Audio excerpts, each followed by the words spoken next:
It's not a game, it's a rich thing.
It's not a game, it's a rich thing.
everyone. I like this music, y'all.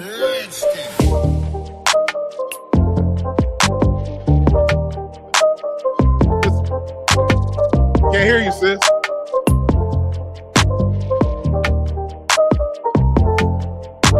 This music jamming, y'all. Can you hear us okay? Hey, hey, hey, hey, hey. Hear you now.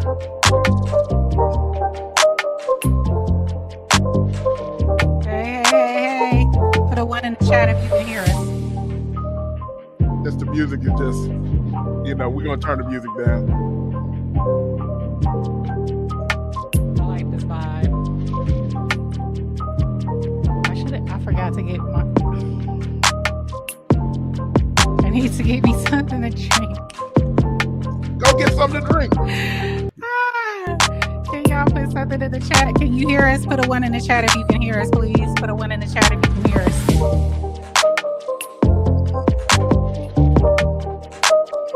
Salute, Yes. salute, salute. Salute. Do you see that up there in the back? At the top left? Top in left. the studio? It's not showing. That's what I'm saying. You see that at the top? It Where's just that says scheduled. Yeah, it's not showing the number. Huh. Okay, you can hear us. Good. I'm gonna do something. Y'all, please don't be mad at me. Because something's not right.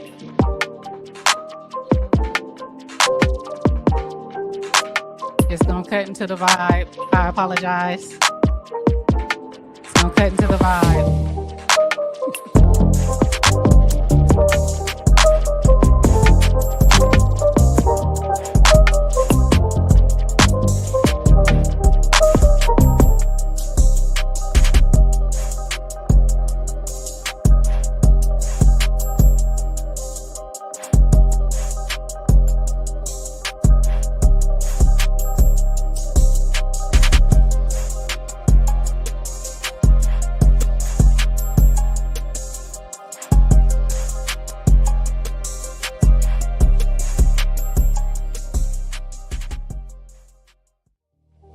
Okay, there we go.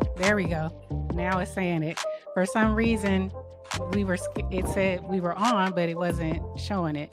It wasn't recording it. Was recording. Yeah, it wasn't We are recording it. the vibe. I was gonna change the vibe. I apologize, y'all. But that was messing with me. I understand. But it's all good. It's all good. What's going on, y'all? Hey, chat. Hey, Happy chat. Monday. Go ahead, Happy Monday. go get your drink. I can entertain. Okay. Let me keep this up. Hey, y'all like that music? This is just for y'all. When she comes back, I'm going to salute the chat. Happy Monday, everyone. Happy Monday. It's always good to see everyone. You dig? It's always good to see everyone.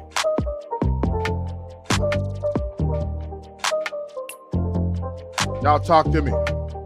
Talk to me. Susanna, thank you for coming in, love. Lisa J. Stocks. Salute.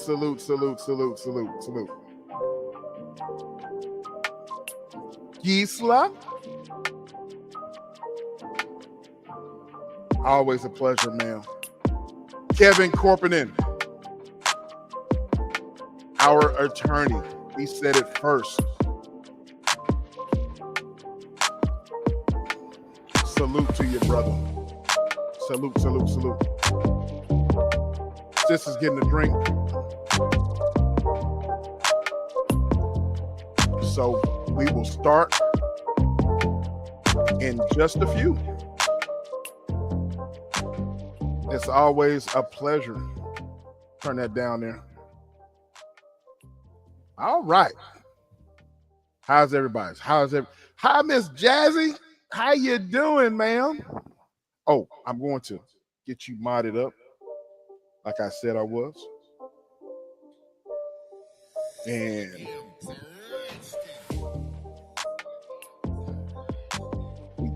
you're in there now. And sis has got the drink. Sis, what are you drinking on? She can't even hear what you got. I just grabbed a little red wine. Oh, okay. Just I a turned it little down. red wine. Okay, I got you. Might need to turn it down a little bit more. There we go. There we go. What's good, everyone? What's good, everybody? I saluted everybody that came through. Thank you. There's My background. Where my background go? It just showed my green screen. There we go. There we go. I got a big old green screen behind me. Get back to that green screen. A big old green screen. How y'all doing? Sis, you okay over there? Is your blood pressure okay? I'm surviving. It's all good. It's good. I'm gonna tell on you to everybody. I'm gonna tell on sis. Hey y'all. DR.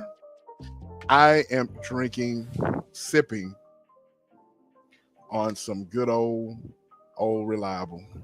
Hey DR. Hey everyone. Jim Beam apple. That's what you sipping on? Yeah. Wait, isn't this the season for the blackberry? Yep. Okay. Blackberry Crown. Yeah. Yes, it is. Okay. Blackberry Crown. So, I'm gonna have to reach out to some people, see if this came through.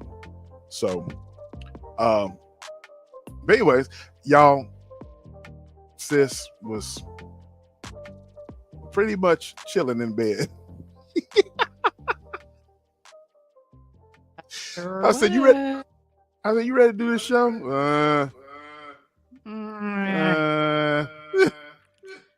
I said, "It's a lazy afternoon." I said, "Get on up. We gotta." Yeah. Oh, yeah. I'm old enough for that.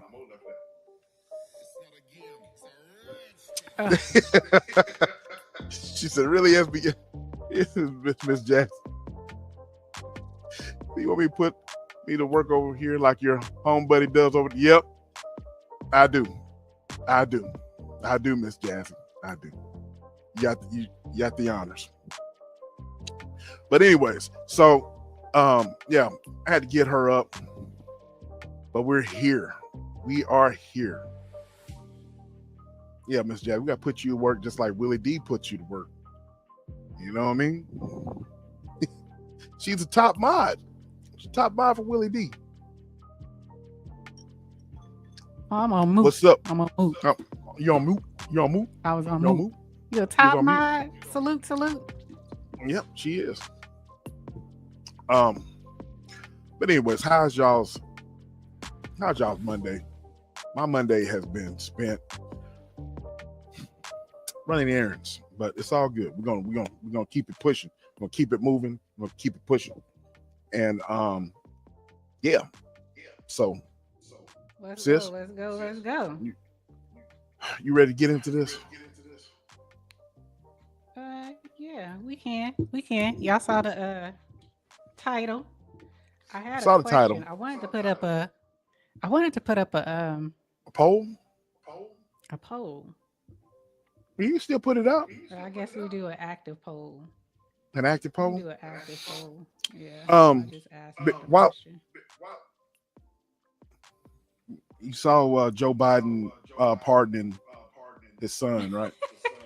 We ain't gonna get into that. Yeah. Did y'all expect anything different? Anything else would be uncivilized. Anything else would be uncivilized. And Trump would do it too. I would do it too. That choked me up. That really choked me up. Yeah. But I'm glad you're doing fine, Kevin. It's always, and all you ghost watchers out there. Salute to the ghost watchers. Hey, y'all. I'm getting a message Hit saying that about like button, please. Share and subscribe. You don't hear the echo now because that's all on sis. So, but there's no echo now. All right. So, anyways, y'all see the title. Y'all see the title. This could possibly be one of those subjects. Now, we've actually spoke about this kind of similar about this a few months ago. And I think the title of it was social media, basically what's real and what's fake. Right. And that was a very good live. Y'all go check it out. I think it's social media trying to distinguish what's real and what's fake. Almost verbatim the title. I know I kind of messed it up or whatever, but that's what the title was. But between then and now, it just seems like social media is really, really, people are really showing their booties. They're really, really, really, I don't know, man, what to say. It's just embarrassing. I feel embarrassed for people. I really do. I said this, if you guys caught my, I posted a video earlier this morning, and I basically said, that was a real good video. That was a real good video. If you guys didn't get a chance to watch it, go ahead and watch that video. It's kind of, it ties into what we're going to discuss today. I think the title was, what was the title? Sometimes the best response is no response. Right. Best response is no response. And so it kind of ties into what our conversation is going to be like tonight. So, like I said, please check that video out. It was really good. Yeah. I posted that video this morning. And so, and she's right. It ties into a lot of what we're talking about. But inside that video, I was saying that when Facebook came out, I remember when Facebook came out and it was very popular. Everybody was getting it. I actually remembered when my brother and my daughter's mom were they were enthralled in Facebook. And so so I was totally against it. I was totally against Facebook. I was calling it the devil book. That's what I was calling it. I was calling it the devil book.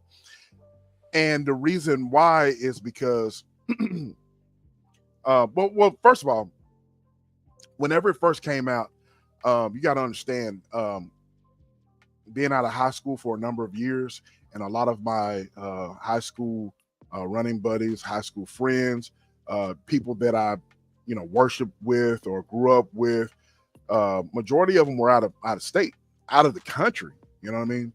So thank you, Giza. So when my brother connected with people on Facebook and with friends that I haven't seen in years, it was exciting. But on the flip side of things, it's like this here. I just noticed that a lot of people were just airing out their dirty laundry. A lot of my family members were like just doing inappropriate stuff. A lot of, even my daughter's mom. My daughter's mom would put, people on blast, you know what I mean? Subliminal type stuff, you know what I'm saying? And so I was just totally against it. I was like, man, it's just ridiculous. So so that was my thing about that. And then a reason why I was totally against it. Now I still don't have a Facebook page. I don't. I have Instagram, but I don't have a Facebook page. But a lot of the things that I saw on Facebook was, people playing it cool, perpetrating to live a certain way, perpetrating to be this, some couples. And what I hated was, people out in public and portraying to be couples and stuff like that. And if you really knew them, they weren't really happy couples at all. You know, it was just fake. You know what I mean? And you just don't need, I mean, you don't need social media to be fake. You know, fake is fake. You know what I mean? But it's just them using social media as a tool. And that's what I said in my video earlier today about, you know, using social media as a tool. But you know, you use social media as a tool for a bad thing, and you just using it to, you know, to make yourself look like something that you're not. It's just, it was just something that I was like, man, I was totally against. And so, and then you have today, bring it back full circle today, 2024, at the end of 2024. People are just using social media and using YouTube, using Instagram, using Facebook, and there's a lot of so-called beefs, you know.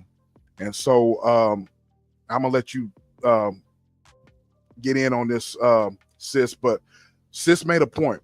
Her and I talked behind the scenes one time, and sis said, you know, bro, the reason why you and I do not get involved in this mess is because this is not real. You know, these people that are beefing online, they don't know each other. They don't know each other, never met anybody. And so why is it that you have to invest all of your feelings and all of your emotion into people that you don't even know? That's not real. If you don't know them, then it's not real. You have acquaintances on here, but it's just not real. So why invest your time, your effort? I know people that invest money on YouTube for the wrong reasons to, you know, just, you know what I mean? You're investing all your feelings into stuff that's really not real. Now, if you support somebody on here like I do, I support a lot of content creators. You know, I keep mentioning Miss Jazzy in the chat. I've been a big time, you know, follower of Willie D since I was a child. You know what I mean? Of him and the Ghetto Boys, but I particularly, you know, everybody as far as lyricists, you know, everybody talks about Scarface, but Willie D was my guy in that group because he was, you know, he was country. You know what I'm saying? He reminded me of somebody that uncle or something like that. So I followed him. I support him. I support several, you know, a lot of content creators on here. So if you support somebody, then that's different. But man, people are just taking this to an all-time high. What's up, Urban? I see you, bro. Salute to you. That's another content creator right there that you guys go follow. Urban Lounge Podcast. Go follow that brother. Just a downright good content creator right there. So yeah, that's my thoughts for right now about all of this mess about, you know, about social media. So go ahead, I wanted to make sure I let you speak because I didn't want to echo. So I put myself on mute, y'all. So until I get this fixed. But what I wanted to talk about, can you guys hear me okay? Oh yeah. Sound cool? Brother said it correctly. What I think is, my perspective is that social media is this big old, to me personally, it's a social experiment, right? That we have been a part of for a number of years, unfortunately. Well, I wouldn't say unfortunately. There's some good that comes out of this. The positives are that we get a chance to communicate and network with people that we wouldn't have been able to meet or connect with across different states, across the country, worldwide, right? You know, meeting people with like minds, or vice versa, not like minds, and, you know, having dialogue and conversations and networking with folks to create opportunities. So that's the positive side of this situation, right? And being able to, you know, forge good networks and good, sometimes associations. I'm not going to say friendships. I'm going to say, you know, good associates. Because when you say friend, that comes with something. Friends, you have to go through some things with a person to, in my opinion, to call them a friend, right? You go through some things, you weather some things together to get that title. But on here, I feel that this has just been a big old social media. This has been a big experiment, and we are all guinea pigs. And watching this all go down, especially here, especially in this sector, has been very interesting to me with regards to how things go.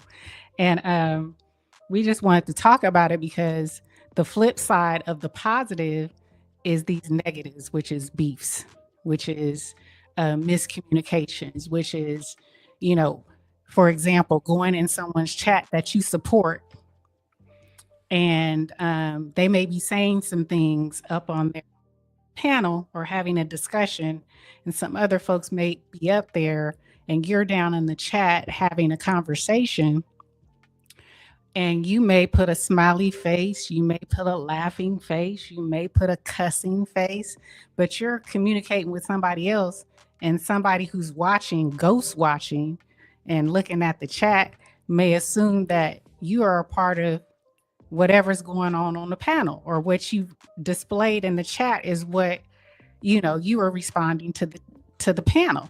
And a lot of times that ain't the case. I've been in chats, or because I ghost watch, me and brother, we both ghost watch.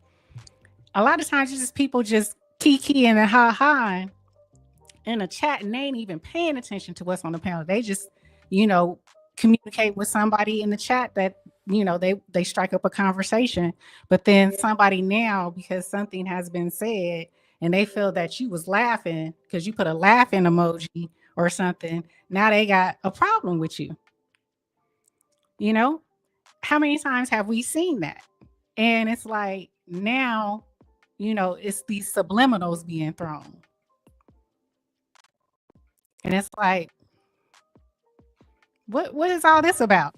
And we're all, for the most part, grown folk on here, if I'm not mistaken. I want to say between mid-20s to probably some of us even maybe knocking on or hit they 60. So we grown folks on here, but people be feeling some type of way. And it's just very interesting to see. And next thing you know, either the next live or the next day, there's a video that's been made, or a panel that's been brought up, and now there's some animosity. So I'm just curious to find out from you guys, when you came on here, when you came on social media, was this your expectation of how we are to interact?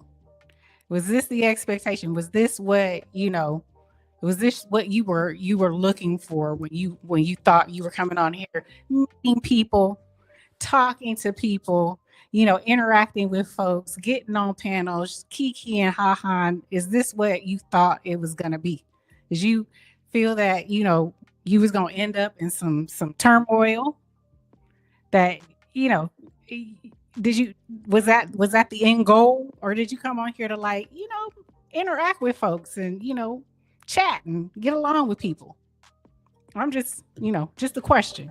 That is a great question. I want to shoot that question back at you. Why did you get, for folks that have not known about you, sis, why did you get on social media, and did you expect it to be this, what we're talking about? And then I'll answer that. No. as well. I got on here for community. So I originally got on here just, doing videos, because I've been on here since 2009. My channel has gone through a few revamps. And when I got on here, I was, just doing videos with a little rinky-dink camera, doing hair tutorials, doing wig tutorials, doing weight loss journey stuff. And back then it was more of a community. It was more of, finding your tribe, finding like-minded people, and kind of like collaborating or connecting with or gleaning information. So to answer your question, no, when I originally got on here, it wasn't like that. It was really about community, connecting with people that, you never thought you'd be connecting with, having conversations with somebody from Chicago or New York or London or things like that. And you guys have a like mind. They liked your video, and now you're communicating back and forth with these people. So originally, no, that was not what I came on here for. Not at all. Did you think that it was going to be messy like this? And then, Uh, okay, before you answer, you and I have been on this content journey. Well, this is kind of like your second coming, of yours. But you and I have been on this content journey for a little bit now, and we've learned about this beef stuff. You know what I mean? We have kind of been somewhat, could have been, casualties of war, but you and I have, if we weren't the people that we are, then we would be involved in a lot of mess, you know what I mean? But that's not who we are, of course. And so my question to you is, what have you learned by looking at all of the, because I did not know that YouTube was similar to Facebook, Instagram when it came to beef stuff. I did not know that until the last year or so, me being a content creator. And you could call me naive, guys. Y'all can make fun of me, but I did not know this. I thought YouTube was just one big happy platform. Kumbaya. Download, yeah, kumbaya. People connecting, people cool or whatever, and that was it. But I learned otherwise. So my question was, original question, what do you think about all this? When you think of the subject that we're talking about at hand, what do you think about this social media? Is it actually ruining people? I want your thoughts of what you think, since you've been, and I call it the second coming of your content creation journey, because you've been doing it for a long time. You know what I mean? And you're actually, you're OG when it comes to this. You know what I mean? But I want your thoughts on that. Do I think it's ruining people's lives? I think it's ruining some folks' lives. I think the reason why it's ruining some folks' lives is because some people, um, unfortunately, when things are being said, whether directly or indirectly, based on people's responses, sometimes folks are jumping out the window and saying things out of anger, out of malice, out of being tipsy, out of being high, out of just being on here reckless. They're saying things that they can't take back. And so the end result is, beefs or problems in this sector with people that you're dealing with on here, unfortunately. I hope I answered your question. You did. Salute to you, Blaze. You're never late, bro. As long as Hey, you in here, Blaze. you are never late. Let me. I got some comments that I highlighted. DR says it's sad. Social media to me is tapping in and tapping out. Take nothing serious, unless it's to put out a message or business. In most cases, that's what I thought as well. DR. But I learned very quickly that it's more so than that. And she also said here, who be in their feelings like that? It's wild. You'll be amazed. You will be amazed. You will be amazed. Blaze says, to answer the question, social media is a blessing and a curse. You can connect and network with like-minded individuals, but on the flip side, you got people who utilize it for ill intentions. Exactly what we were saying. Exactly. Absolutely. Absolutely. But you and I have been doing this content creation thing for a little bit, and so I've learned what to do. I've learned what not to do. I've seen good examples of content creations, and I've seen some horrible examples of content creation.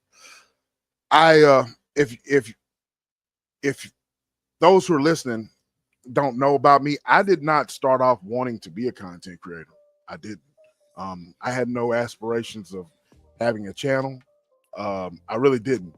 I had no aspirations of reaching out to people. I was just really wanted to be a supporter. You know what I mean?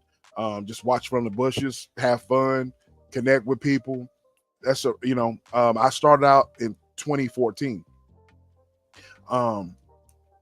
Being on YouTube and actually having, creating a profile on YouTube, 2014. I always been on YouTube, but creating a profile on YouTube, that's when I started. So I've told this story before. I'll tell again. I was on I was in a chat. Let me back up. When Kwame Brown went viral, I started watching him, and I connected with a lot of people. I connected with content creation, and whether people want to like this or not, or they don't agree, this is true. I don't care what anybody says. Kwame Brown, when he went viral, he instantly created his own sector. You know what I mean? And so that's it. He is the sector. You know what I mean? He created the sector, Kwame Brown sector. So people like myself and It's Just E, we kind of branched off from that. You know what I mean? So when he went viral, I connected with a lot of people. I wouldn't have met my sis here. I wouldn't have met people like Selena, Urban. You know what I mean? So I wouldn't have met a lot of people. So, but I started being cordial in chats when in just normal chats like this. Started being cordial in the chat, saying hello. That's how I got started. Until one time I just got the gall to just hop up on the panel one time, and I started talking, and then the content creator, I would be in the chat, and the content creator would just see me in the chat, just, hey, SBK, come up here. I'm like, damn, I can't have a break, you know what I mean? So I come up, you know what I mean? So I was being asked to come up on the panel. That's how I met It's Just E, my partner here, So then her and I were on a panel together, and we just clicked, So they just, the people just put us together, and here we are. And then we got forged together by fire, y'all.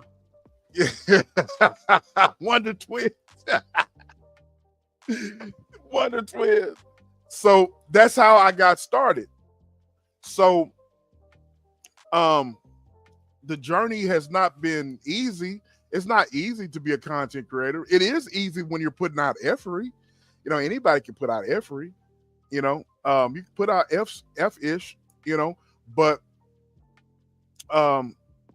It's Just E and I, we're forging our own little thing. You know what I mean? We have something to say. It's gonna be harder to gain traction because controversy sells. You know what I'm saying? Controversy is always going to sell. A la to your boy Prince. Controversy. Shout out, RIP to Prince. You know what I mean? But controversy sells. So, but in order for you to not go down that path of beef and effery, then you have to put some thought into what people want to talk about. You know what I mean? It's, ladies and gentlemen, it's not hard to talk about a lot of gossip. It's not hard to beef with people. That's not hard at all. What's hard is putting together a show to where it spikes people's interest and it spikes people to want to interact in the chat like you guys are doing. You know what I mean? I feel blessed to have a platform with It's Just E Tap In to where everybody in the chat has, we might not agree with all of our talking points, but we're adults over here and we treat each other accordingly. You know what I mean? So, but anyways, How do you? I got a question for you. okay. How do you handle, because not everybody intended to be in beef, right? Sometimes there's just you're interacting and you have no idea that somebody doesn't like you until you don't. How do you handle things like that when you in a chat just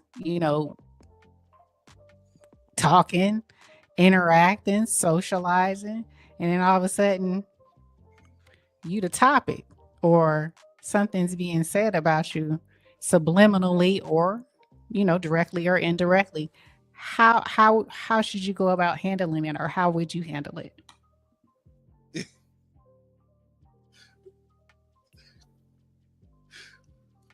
And she takes a sip.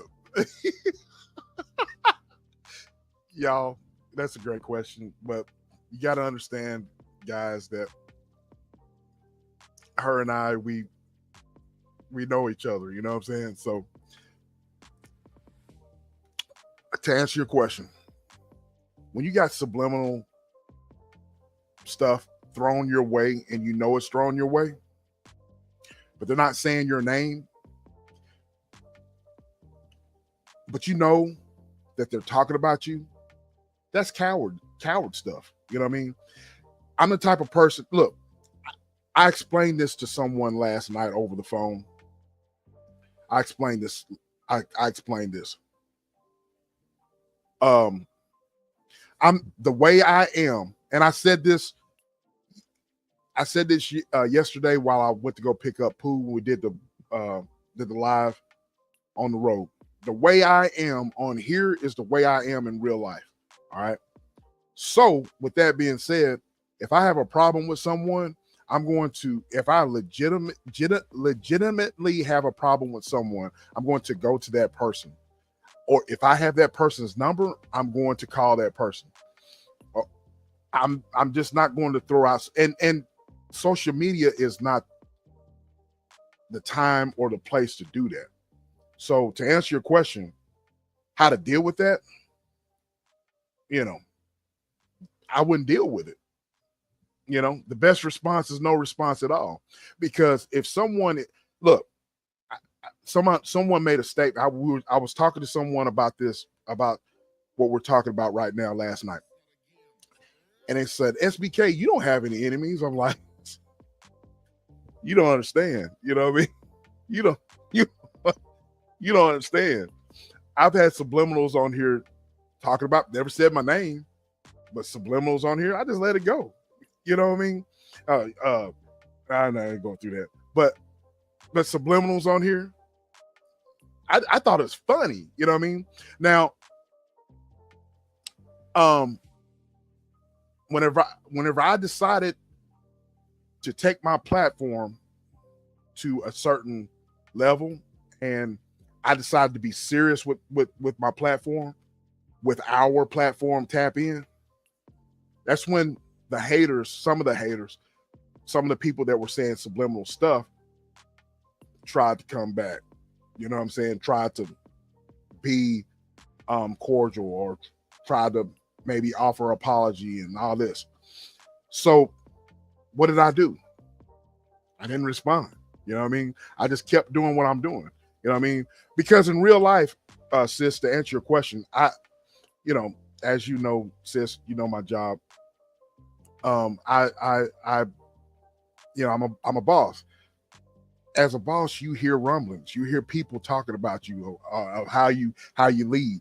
Not everybody is going to agree with what you do. Not everybody is going to agree with your decision making. So am I going to just address everyone that doesn't like what I decide to do, or what, moving forward on the job? Of course not, man. If I did that, I'd have more gray hairs than Carter's got liver pills. You know what I mean? So it's just so So the thing is, man, I just don't address it. You know what I mean? So subliminal stuff is, I've never understood subliminals. When someone who's going hard in the paint with on someone, you know what I mean? And if especially, usually the things that people getting dissed on the down low like that, it's really not even nothing to be. It's really nothing. It's trivial. You know what I mean? It's something that can be talked about behind the scenes. So, I hope I answered your question, but yeah, I've had beef. I've had people personally not like me. You know what I mean? On here. Oh, I know. I know. How about if it's direct? What if they like SBK? Woo. How would you handle that? They on a platform like we are. SBK, you said this. I would, if I have that person's number, I'm going to call that person. Hey, on this platform, on your platform, I heard you talking loud and clear. Let's talk. I'm not going to use my platform to give. And plus, look, how many times have you heard a lot of woofing? If we're out on the street, right? You heard a lot of woofing from someone talking. Are they going to have that same energy if they're face to face? Of course not, man. They're going to have that same energy if you're talking to them on the phone. No, 9 times out of 10 they don't. So, to answer your question, if I have that person, what's up with it, Slim? Salute to you, bro. Hey, I want to give a shout out before I answer the question. I want to give a shout out to Slim. I want to give a shout out to Vince, the sniper, Lonnie, One Love, all of those content creators, man. Sis, I know we work, and sometimes we don't see what's been said about our platform, but they are always pick and choose. Vince the sniper, Lonnie, they are always giving us our props as far as being content creators, whatever. They're shouting us out. I mean, Vincent, last week, Vincent and Slim, Pick and Choose TV, they were constantly talking about us during this. He did like a 4-hour live. You know what I mean? And I was like, wow, man. You know what I'm saying? So I'm very humble, and I appreciate your support, Slim. I appreciate Vince. I appreciate Lonnie and other folks that have shouted us out, man. Urban, sharing our lives, just being great supporters, man. I really do appreciate that. Hey, Tamika. Oh, thank you, sweetheart. Thank you for the super chat. I agree. You don't know how much that means to hear like Blaze when he says what he says, pick and choose. I don't, like he said, I'm not on here right now. I'm really, really detoxing from social media. So I'm really not watching a lot of stuff. I get stuff here and there, but it warms my heart, and I'm very much humbled and appreciative of Pick and Choose and Vince, my Taurus brother, and Selena, Urban, and also OSD Live, also Def. Him sharing our stuff, it really is appreciated, and I like in return share their things as well, because it's it's people in the space that's trying to do things in a different way, and much respect for you guys just shouting us out like you do. We really do appreciate it. I really do appreciate it. I'm just gonna let you know. And so do I. Hey, BizNet. Shout out to you. Again, thank you, Tamika. Again, thank you, Tamika, for the super chat. Thank you for listening in the bush. Thank you for listening in the bushes, sweetheart. But yeah, man.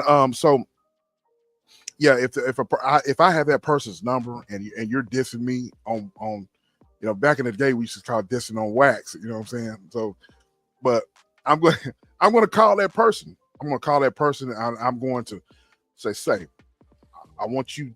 Let's talk about this. You know what I mean? What's your problem? What's the issue?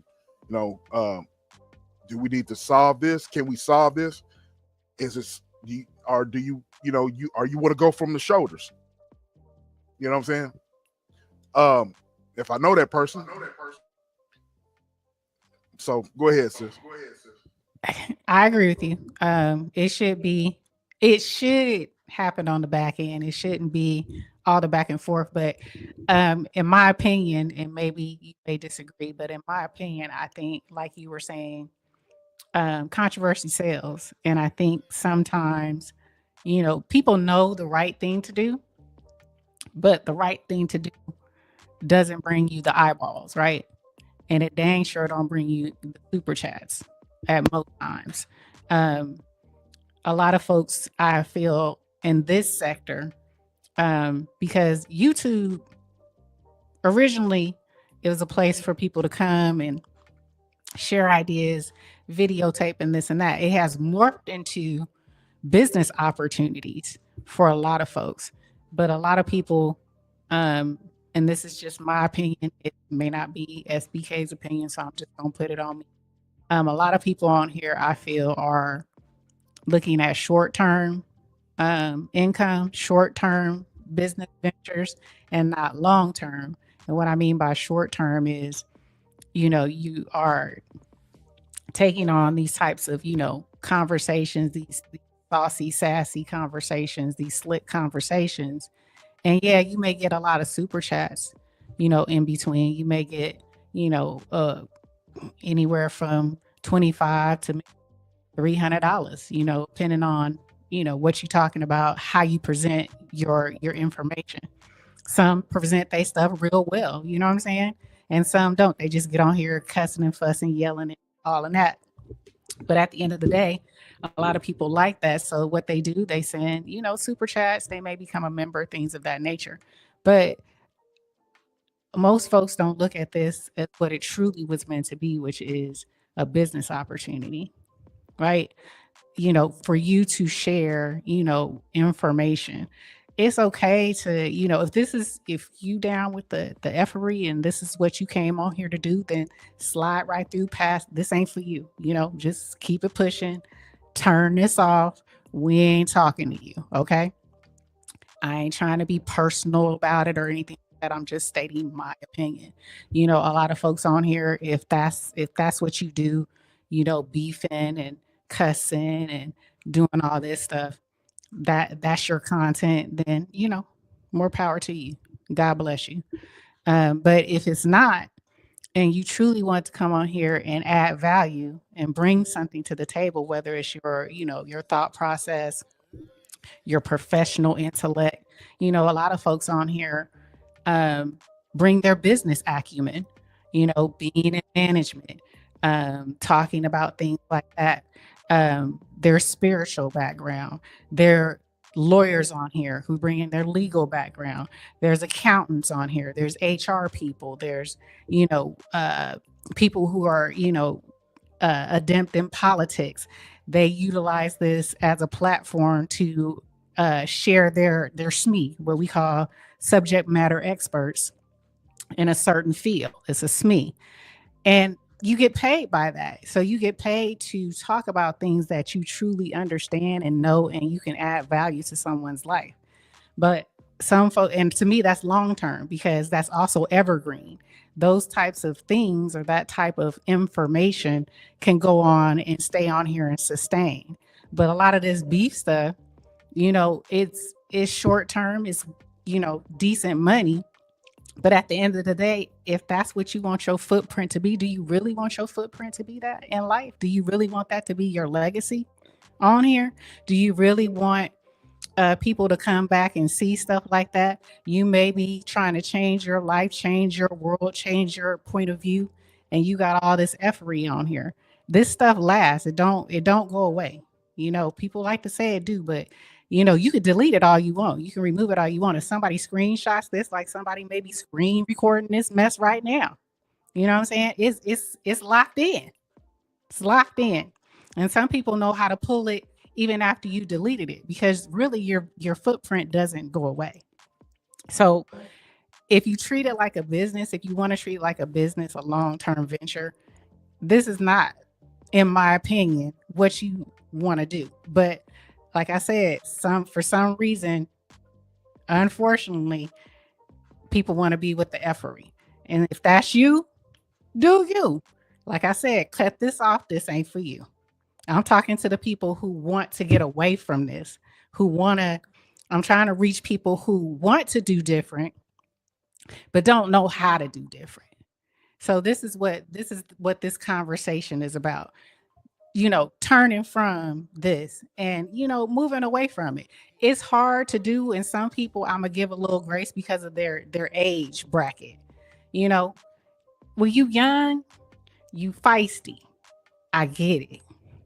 And thank God, personally, when I was your age in my 20s, my 30s, thank God this wasn't available. Else I may have been caught up myself. But I've lived here a little bit. I've been on this earth a little bit, a piece of time. And so thank God I have moved from this. You know what I'm saying? Because, 20-year-old E, 30-something-year-old E, you could have caught it. For real, for real. Yeah. And with the situation that SBK was talking about with us, I almost rebirthed, but thank the Lord for grace. That's all I'm gonna say. That's all I'm gonna say. But I'm telling you, like I said, I was talking to someone last night, and I've been, and I appreciate the compliments. People's like, SBK, you're so professional. You know what I mean? In my 20s, you would have got the business. You know what I mean? I'm grown now. I got a child to raise, and I don't have any. I think people, you and I talked about this, sis. People are not looking at things long term, and in turn, they're not looking at this as a business. I'm looking at everything as a business. You know what I mean? Majority of my followers that are in the chat right now, they follow me. They've followed me from Instagram. All right. I brought all of my followers to Instagram. All right. So I would to YouTube. All of my Instagram followers just about to YouTube. All right. I'm the same way here I am on Instagram. I'm all about, as I saw you type, Miss Jazzy, I'm all about positivity. You know what I mean? That's what it's all about. I'm missing a lot of the comments I've highlighted. I've highlighted a lot of them. Yeah. DRC, I choose violence. That's why it's best for me not to respond per your live today. Exactly. A lot of us do choose violence, DR. I share your sentiment. Absolutely. That's why you gotta learn to put the phone down, walk away. And if you call someone to talk you off the ledge, follow their instructions. Please. Okay? Don't Follow waste my their time. Instructions. Don't waste people's time. If you really want to be, about that life, if you choose violence, then don't call nobody trying to get talked off the ledge when you're gonna do what the hell you want to do anyways. Don't make people waste their breath. Just do what you're gonna do and sit and stand on 10 toes down on what you did. And with that being said, I have been talked off the ledge by sis, by Joe Delaney. Shout out Bestie. Shout out to Just Jay. There was a situation. I'm gonna go ahead. I'm not going to call the guy's name, but there was a situation where a well-known content creator was beefing with someone. He was beefing with someone that I was a member of his channel. They were talking about some off-color stuff or whatever, and they were beefing and being, well, apparently the well-known content creator screenshotted a portion of the content creators YouTube Studio. And if anybody knows about YouTube Studio, and if you're a content creator and you got memberships, the members are going to pop up on the YouTube Studio. All right. So my name was the first name on this content creator's YouTube Studio, right? So the guy that was going after the guy I was a member of, he went down that list and started talking about stuff or whatever, talking about some off-colored stuff or whatever, and he mentioned my name. Who is this ninja? SBK. You sending such and such to, I immediately got pissed off, chat. I immediately got pissed off. I was in my living room like I am right now. I'm watching this, and I call. It's just ETV. I'm like, can you see this ninja right here? I'm about to drive to, he's 3 hours away. I'm about to drive here, man, and break this dude's neck. And so sis, Just Jay, shout out to Just Jay, shout out to Joe Delaney. They're like, look, that's just part of the beef. You know what I mean? He doesn't know you from Adam. Just leave that alone. You know what I mean? Leave that alone. You know what I mean? So yeah, because we were like, if you respond, then you're injecting yourself in something that don't even concern you. Correct.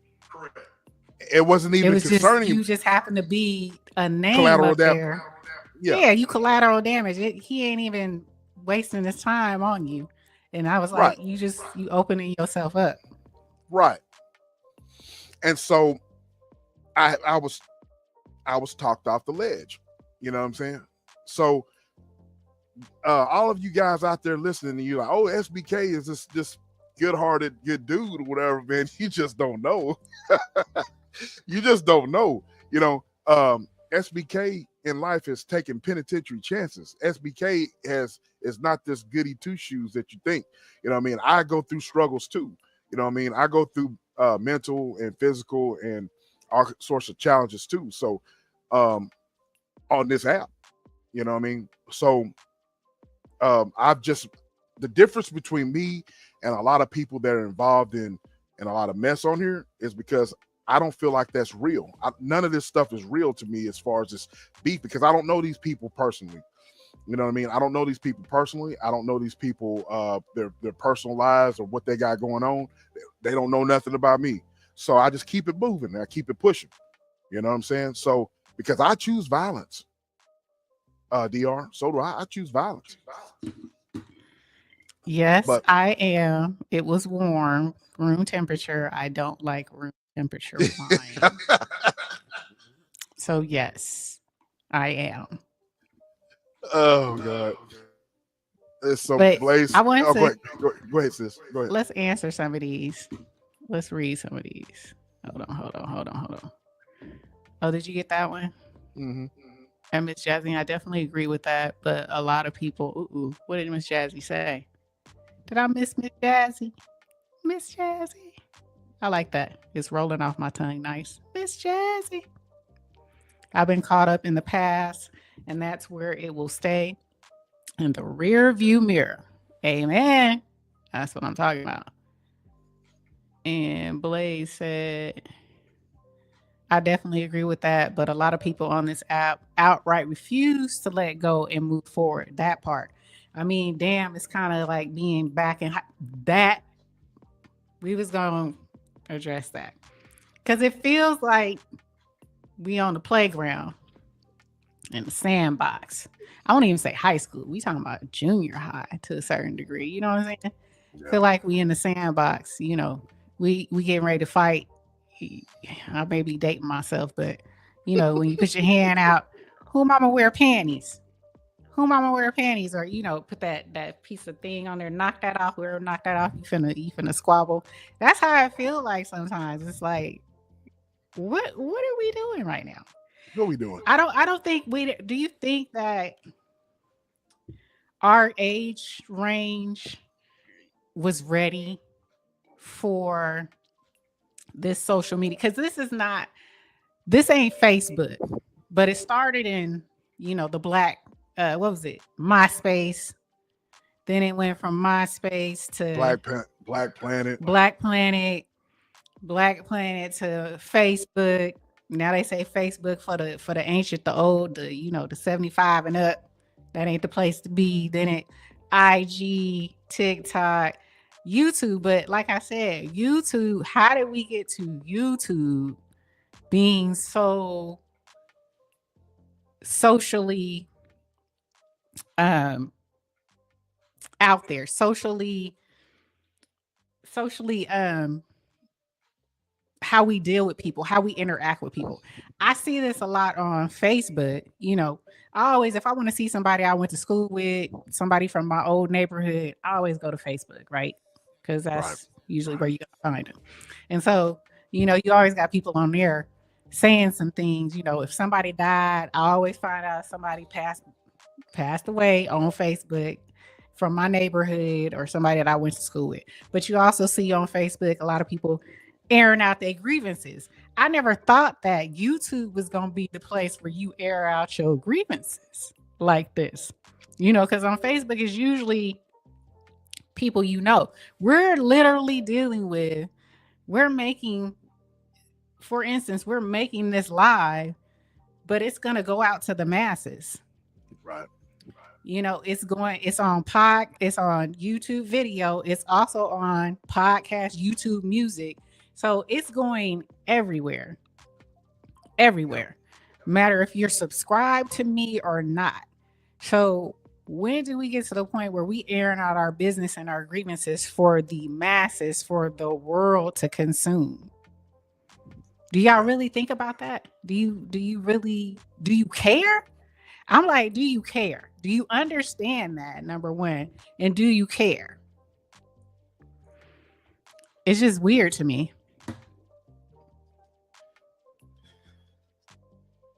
I told you, people that really know me know that I'm not so goody two shoes. SBK will do the fool. They better not get it twisted. He really laid back though, but he can get it ignorant. Is that ignorant? Ignorant. Okay. But yeah, we got some of these you didn't already start them. There was one, where's that? Oh yeah.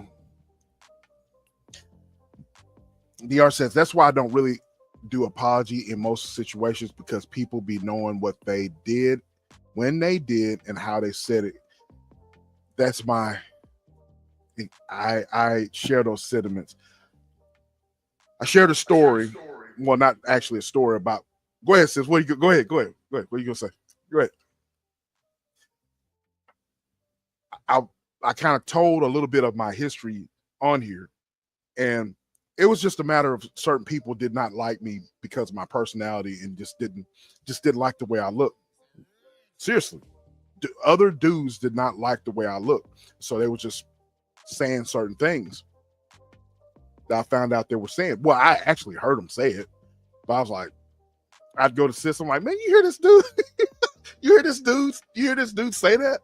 Then they say it again. I'm like, wow, you know what I mean? But on a panel, they were all cool with me, you know what I mean? So it was just so, when people apologize and all that, I'm like, that's not genuine, because you knew what you were doing, Hey, DJ Tanya, salute, sis. Salute. So, I get what you're saying, DR, on that. You know what I mean? Go ahead, sis. Me, I'm more, if I'm wrong, I don't mind apologizing, right? I don't see any problem. I don't lose anything for apologizing if I'm in the wrong.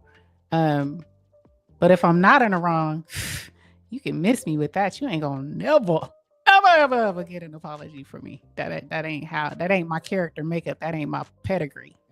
So if I ain't in the wrong, and we've gone back and forth, and you can't show me where I'm in the wrong, That ain't even in my character makeup to apologize. Right, And you right. ain't finna get it. Yeah, if you're not in the wrong, then you shouldn't apologize. You know what I mean? Salute to Shakuri. Good to see you, fam. Hope you all right, Shakur! little bro. OSD Live Reloaded in the building. Hey, love. What's going on, OSD? OSD. So let's see here. Oh, my bad, sis. Urban said I was ordering food. Beefing content is easy. They don't need to put in work such as researching topics, video editing, etc. It's easy popularity and money with little effort. Exactly. I said that earlier. But it's very much work whenever you're researching and doing your homework. I like to tell E all the time when we're getting ready for these shows. Since I've done my homework, I'm ready.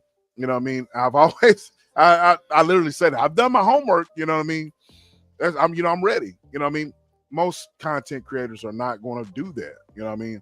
With Urban, Urban and Oh So Dope and Selena, I noticed whenever they put out content, they do their homework, they do research. It's you know, Absolutely. Blake says right. Once you put it on here, it's on here forever. Even if you delete it from your profile, it's still floating around in cyberspace, and it can be retrieved at any given moment. That's the reason why people need to understand. You need to chill. You know? You need to calm it. You need to tone that mess down. It's not, is it really worth all that? You know what I'm saying? You can't see into the future. We ain't got crystal balls, right? Right. But you should still walk accordingly. You should walk like you have some type of future. You should have an end goal. You should have any type of goal, you know, for what you want to do. And if you have a goal, does this, what you're putting yourself into, what you're inserting yourself into, or even if you didn't intentionally insert yourself into, because a lot of times, you know, some people on here, it's just shots fired, and they it's friendly fire sometimes, right? But you need to stop and think, you know, is this your legacy? Is this your blueprint? Is this what you want to leave on here? Your digital blueprint? Is this, well, not your digital blueprint, your digital imprint? Is this what you want to leave on here? You know, Right. Is it worth all that? Right. Urban says here, I don't agree with it. He's talking about beefing. I don't agree with it, but I understand why these content creators do it. Exactly. I was talking to someone this afternoon, and they were saying, I don't understand why certain content creators can't stick to reporting the news. I'm like, because they're getting so much money on the drama stuff. They're getting the super chats on the drama stuff. They're getting a lot of money from the, you know, from Cash Apps, from the drama stuff. You know what I mean? That's where his money comes from. That their money comes from that. You know what I mean? So of course he's just not just going to report on the news all the time. He's going to go what really pays him. You know what I'm saying? He says, I've been in voluntary beef. It's just best to walk away. Sometimes you do have to respectfully let people know where you stand. Exactly. It's not that you don't, you know, by any means, I'm not saying that people should run.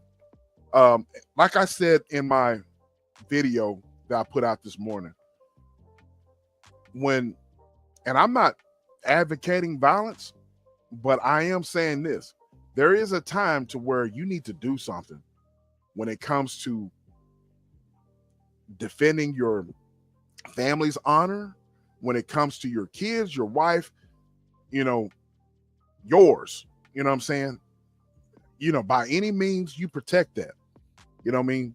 By any means necessary, you protect that. Like I said, I'm not promoting any violence right now, but I am saying that at the end of the day, especially if you're a man, at the end of the day, you know, you're a man and you're supposed to protect yours. You're supposed to protect what belongs to you. You're supposed to protect your wife and your family and your belongings and whatever. You know what I'm saying? And so that comes first. You don't have to accept every invitation extended to you. That goes for any and every aspect of life. I'm so not argumentative. Yeah, absolutely. I don't like to Absolutely. argue. I don't like to argue at all. Um, I would say this real quick. go Some ahead. people say, if you talking about my family, if you talking about my kids or something like that, my mama used to always tell me, she's like, because like I said, I'm dating myself. Who mama wear panties, or your mama look woo woo woo woo woo. My mama used to say, they can't whoop my ass. So why you worried about that? This little bitch, you can't whoop my ass. Why are you worried about that? What they saying about me? If you want to, if they did something to you, then reciprocate. You know what I'm saying? They put their hands on you, you put your hands back on them 10 times harder. But they talking about you, about they can't whoop my ass. Shout out to my mama. Love Shout you. out to mom. But Shout yeah, out to mom. But yeah, man, it's just one of those things where, man, first things first. First things first. But I want to bring out a point. I want to ask you something, sis. And it's ironic that you just went ahead and spewed it out. We were talking about something else, but it's ironic. Oh yeah, I was telling you about other content creators like Slim and Vince were shouting us out, and you was like, hey, I take a detox from social media and stuff like that. Do you think that's one of the answers or one of the things that people should do to keep from falling in the trap of beefing with people and getting in the mix of BS? Is that a good thing to detox? And if so, do you subscribe to that for people? Do you suggest that folks do that? I definitely think it's a good thing. I think detoxing from many things, in stages and in seasons is a good thing. I personally, have my, quarterly detoxes, whether it be from social media or certain types of foods or, certain types of things that I'm visually seeing.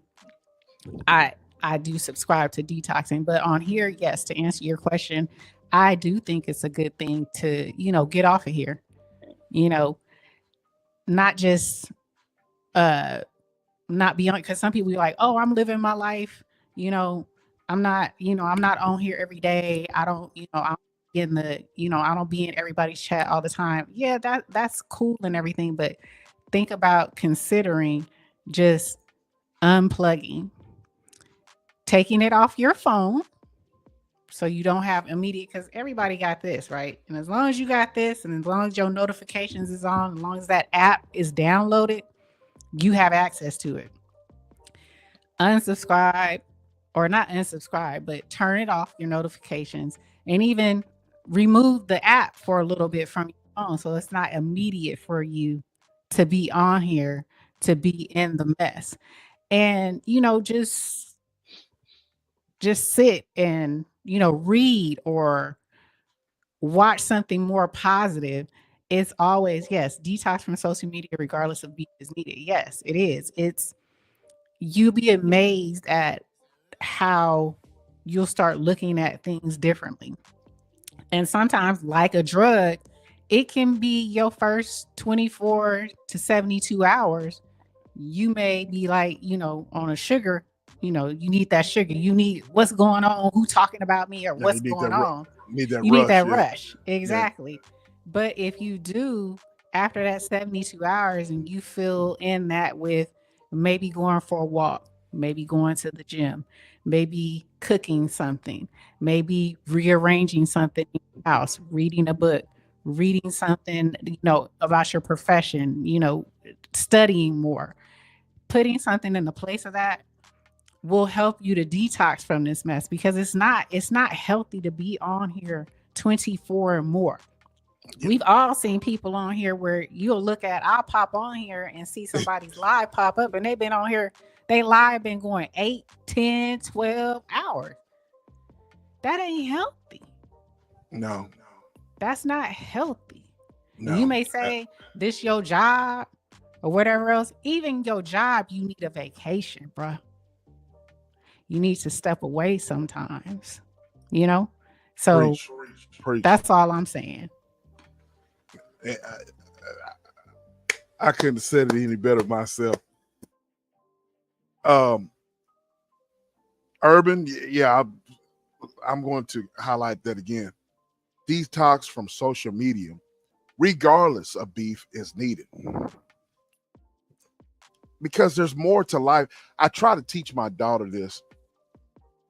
There's more to life than putting in them damn earphones and being on social media, being on the video games. There's more to life. You know what I mean? Take a walk without your earbuds. Listen to nature. Be aware of your surroundings. You know what I'm saying? But here's the thing.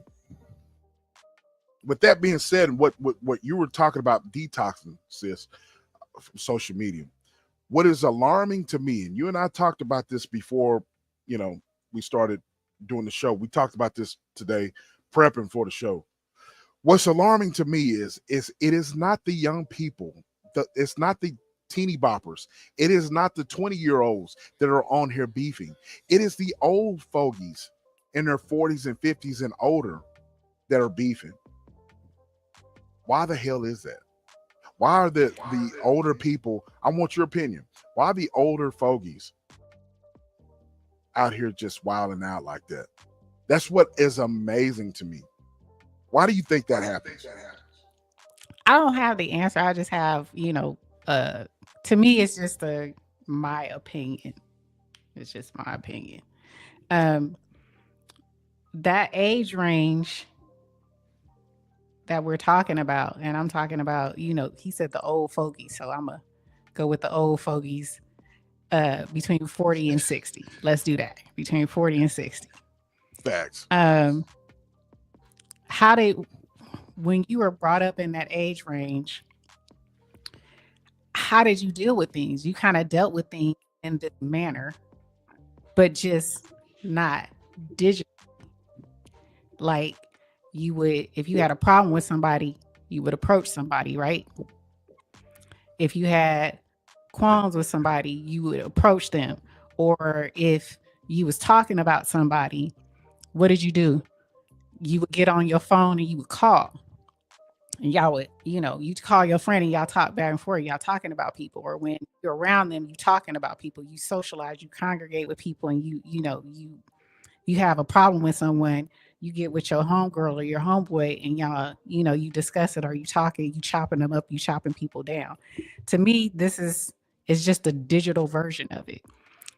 Think of this as, this is your face-to-face, us on this live. So you got shots fired, you talking back and forth. It ain't face-to-face, but it's digitally face-to-face. Hit the link. You know what I'm saying? You feel me? Hit the link. Yeah. This is you, come talk to me. When you get up here and you got multiple people on here, I equate it to, when you used to have 3-ways and everybody got a 3-way, you call one person, and it's just this big old, this chat, and y'all talking greasy back and forth. I equate all of this to, that's what we used to do, that age range. But now it's just digital. Now it's the internet. It's not the telephone. It's not in person. So that's my opinion of how it comes off when we're talking about our age range. We're doing things. It's still sad that we're doing this at our age, that you have not matured, and have grown to the point where you don't need to do things like this. But I think we're caught up in the it's kind of like you're not an influencer, but in certain chats, you're so popular, everybody know you in certain chats, because you're always in the chat, you're always vibing. That's how I feel about it. Hit the link. Some people hit the link. You got something to say? Hit the link. That's how I equate it. But and some people don't have a lot going on in their lives. personally. So when you're on here and people, when you hit the chat, hey, what's up? Hey, how you doing, love? Da, da, da, da, da, da, da, da. Everybody know you super chats. Everybody know you around the, in certain sectors and certain chats. So it's that appearance of tribe. It's appearance of friendships and family. But it really ain't so, because you ain't never met these Mickey Fickies. You know what I'm saying? At all. Some you have forged some friendships. I'm not gonna say all are just associates, but most of this situation on here is just straight up, y'all don't know each other, but you think you know these people. So you're telling them things about yourself. You're showing things about yourself. You done got caught up in some things, but you don't know these Mickey Fickies from air. You know what I'm saying? There's very few. And when I say friend is a different word. Look it up. You gotta forge some things with a friendship. You gotta know you have to have some commonalities. You done have some discussions, and you guys are on the same level at certain things. And a lot of this ain't that. And it's proven because as soon as something go left, y'all exposing screenshots, screen recordings, telling people's business all on this Mickey. So it ain't that. It ain't that. And you really need to understand that you need to evaluate these things as such. These ain't your friends. You don't know these people. Right. Not all of them. I say some, but you really got to understand what a friendship takes, what it takes to become a friend with somebody. The rest of these fools on here, just some associates, people on here. How many times have I seen friendships just unravel, and then all of a sudden, I had you touched on it, you hit on it. I was going to send me your address. Drop your addy. Drop your addy. Hit that link, bruh. Hit that link. Say what you got to say. Hit that link. It's crazy. But it's crazy. But how many times have friendships unraveled on here, and then all of a sudden, within those friendships, when they fall out, then there's a bunch of recorded conversations, a bunch of. But was that really your friend? That means that was your friend really in the first your place. Friend? Why did you have to do that? Y'all be using the word friend loosely. I always tell my son, stop calling everybody your friend. Not everybody is your friend. I told my daughter that. My friend, I'm like, look, not everybody's your friend. You know what I mean? They're your friends. Case in point, my aunt so happens to work at the high school that my daughter is at. So she called me one time. She's like, nephew, you need to have a conversation with Pooh, because she's got these folks, these little girls or whatever following her, but it's because of the fact that she's buying them this, buying them food, buying them snacks and all that. And I had to have this conversation. I'm like, look, they're not your friends. They're your friends. They're your friend because of what you're doing for them. Are they buying you anything? Well, no. Well, they're not your friend. You know what I mean? So it's just, hey, Amber. Hey, love. So exactly. I dropped the link. I know you dropped the link, and before we drop the link, you want to do some commercials? Absolutely. But the link is in the chat if you want to come and join the conversation. Shout out to Urban. Right. So y'all have actual commercials. Shout out to Urban. But anyways, we'll get some commercials, and then if you guys want to hit the link and give your thoughts. And here we go.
All right.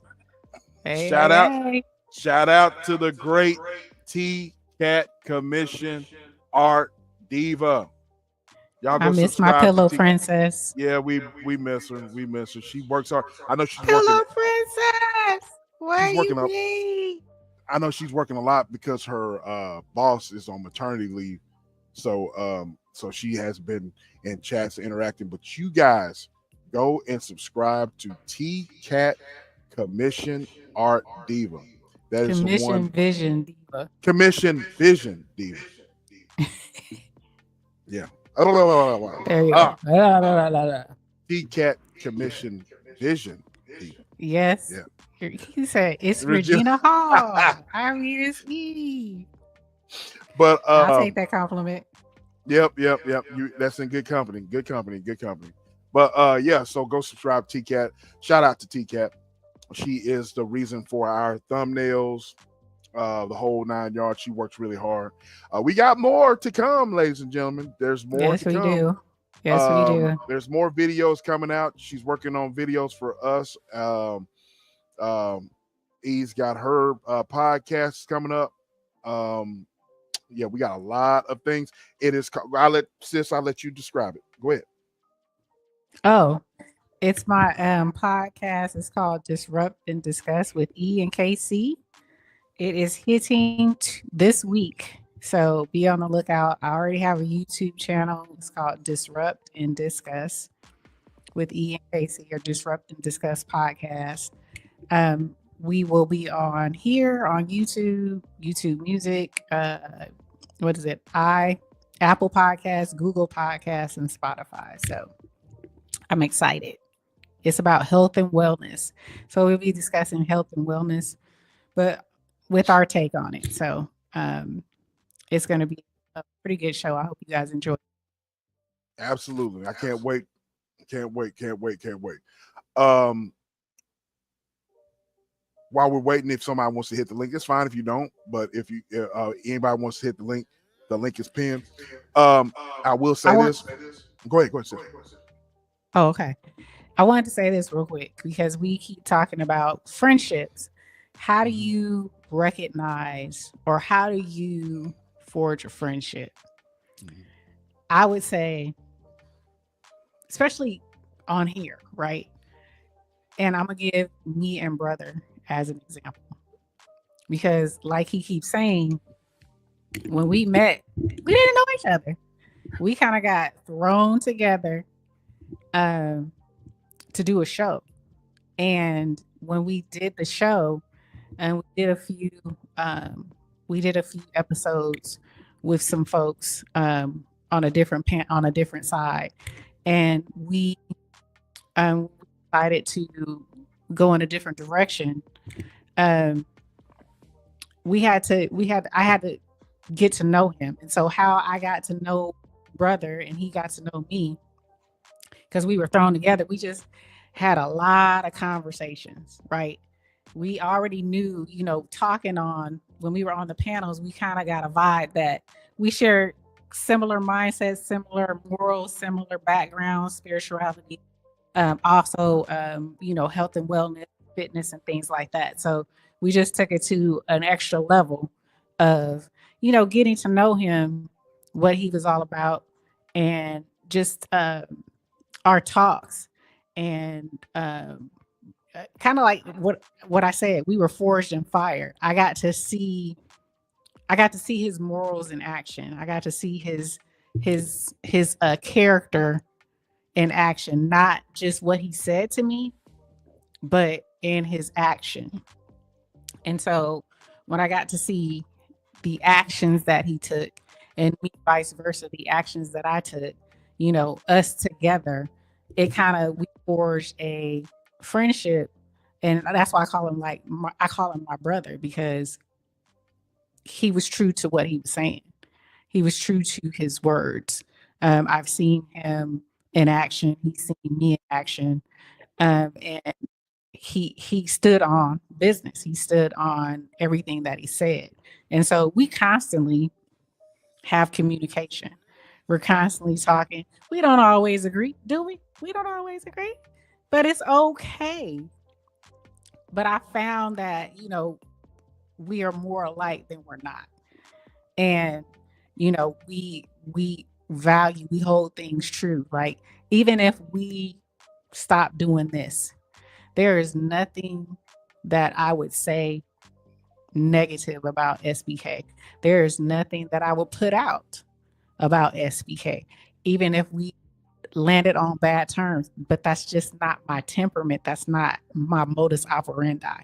And he's the same way. And so when you find someone like that, when you know someone like that, that's when you have to do those, you have to be surgical with this. You have to really like get to know someone, not just, oh, you look good, you cute, you talk well. You know, it's more to that. You got to peel back layers to people to find out who they really are. And I don't think a lot of people are doing that on here. It's very superficial in your conversations, in your actions. And then y'all just throwing innuendos out there. You throwing pictures of Mickey Fickies, and you don't really know you don't know these folks. And then when it all comes down, when things go bad or there's a you don't get along for whatever reason, then they start throwing up stuff. Oh, well, you said that, or you said this, or you remember when you said that. It's that's immature, in my opinion. In my opinion. So get to know people. Have those. You really need to have these conversations. Everybody ain't your friend. You gotta test some things. Even God said you gotta test. You gotta have that. You gotta test the waters. You gotta test it. Salute to my bro, Steady Steady, Grinding. Hey man, steady grinding. I like that avatar, bro. He ain't Salute got to on his shades no more and a hat. you. Salute. Steady Grinding is one of those guys that whenever I first got on, in chats, he's one of those guys that I interacted with in the chat, and he's just been a true one. You know what I mean? So shout out to you, bro. I thank you for the super chat. Thank you, brother. Okay, thank you for brother. And just so y'all know, SBK, he keeps me up to date because we like he said, we started. I didn't understand about all this chat and live and panel until KB hit the scene, right? Then that's when I started seeing all that. He was in the chats. I was never in the chats. I'll watch. I'm a forever ghost watcher. Every once in a while, I'm gonna pop out and maybe have sent super chats to folks, but for the most part, I am a ghost watcher. But when it comes down to understanding this sector and what has gone on and who's who, I go to that man over there. Wait, over there, over there. There you go, over there. He know. He be like, oh, that's woo woo woo. I don't know none of y'all. I don't know y'all. I don't know y'all like that. It's only it's only so many people I know in here, and you don't see me like just in people's chats like that. So SBK keep me up to date because I am really lost sometimes with what be popping off in this mug. Hey, again, shout out to Steady Grinding. He's one of those guys, those day one guys that I was always, when I first started interacting with folks in the chat, and I just kind of, got to, be cordial with him. He's just a true one, always the same. You know what I mean? He doesn't, he visits, he goes wherever he wants to go. There's never been no drama associated with him. Just a really, he one of those true ones. You know what I'm saying? So shout out to Steady Ground and thank you for the super chat, bro. I appreciate you. Speak on that. Speak on that. Speak on that. Why is it that people are held captive to people's chats and you can't go to other people's chats and conversate? And if somebody sees you in other people's chats giving a donation or commenting, there's a problem. Like, you can't go to other people's chats and be cordial. Well, because it's pride involved. It's a lot of pride involved, and it's a lot of it's pride. So it's pride involved because, for example, like Steady Grinding, dude has all exactly Steady Grinding. Steady Grinding, I've seen Steady Grinding everywhere. You know what I mean? Everywhere. I've seen him in different, different chats or whatever. I ghost watch. I ghost watch like a mug. You know what I mean? And so Steady Grinding is one of those guys that he ain't picking no side. He ain't a part of a cult. He's not a part of a group. He goes wherever he wants to go, and nobody messes with him. But when content creators tend to do that, that's one of those things where it's like people they feel like they should have all. They don't, just because you're visiting an ops chat, that means that you're for them and you're against them. You know, they're against you. And that's just not the case. It's just all pride. It's just pride involved. You know what I'm saying? Different sectors and everything I see as, yeah, man, you and me both, bro. You know what I mean? And the thing with me is, I'm like you, Steady Grinding. I ghost watch. Now I pop up, but there's certain times I don't pop up because it's gunfire. You know what I mean? It's a bunch of gunfires, a bunch of, so I just sit there and I watch, especially with all the jobs that I have. I working overnight. I'm listening to different people, you know what I mean? But with that being said, to answer your question, sis, it's just one of those things where people, I truly believe, man, it's just an ego thing. Everybody wants to be the center of attention and everybody wants to be on your side. You know what I'm saying? And so if you're against something, or you got beef with someone, or if you got problems with someone, and if someone is just even cordial, and I've seen random people just get attacked for no reason at all because they're just in the chat. So that's just the nature of the beast. You know what I mean? And that's just a part of it. I hate to say it, but it's almost a norm now in certain platforms. It's unfortunate, but that's the norm. So the thing is, the question to answer this question, how can you solve it? Well, I am not a part of a group. I'm not a part of a group. I think I could speak for you as well on this. I'm not trying to speak for you though, sis, but you're not part of the fuck I ain't a part of no goddamn group. Yeah. You that was the problem before. Yes. So I'm not. So we're not a part of any group. You know what I mean? I like what Pick and Choose said about us. He's like, he was bragging about us, and he was like, I'm not putting them in a sector. He was talking about us. SBK is just tap in. I'm not putting them in a sector. You know what I mean? They're not a part of a sector. You know what I mean? So I go where I want to go. You know what I mean? I find my own way. You know what I mean? I build my own platform without, Ms. Jackson, even if you were away from a channel for over a year, yes. Yeah. Jazzy, it's crazy. Miss Jazzy, it's crazy. It's very, very, very crazy. That's the reason why, like I've talked to sis behind the scenes. I'm like, man, I want to tap into different aspects of YouTube. You know what I mean? I want to tap into different sectors or whatever of YouTube. And in somewhat I have, but here's the thing. I want your opinion about this, sis. The reason why people don't want to get out of the sectors is because they're shallow. You know what I mean? There's more to YouTube than beef. For example, when you got involved, you got into hair tutorials.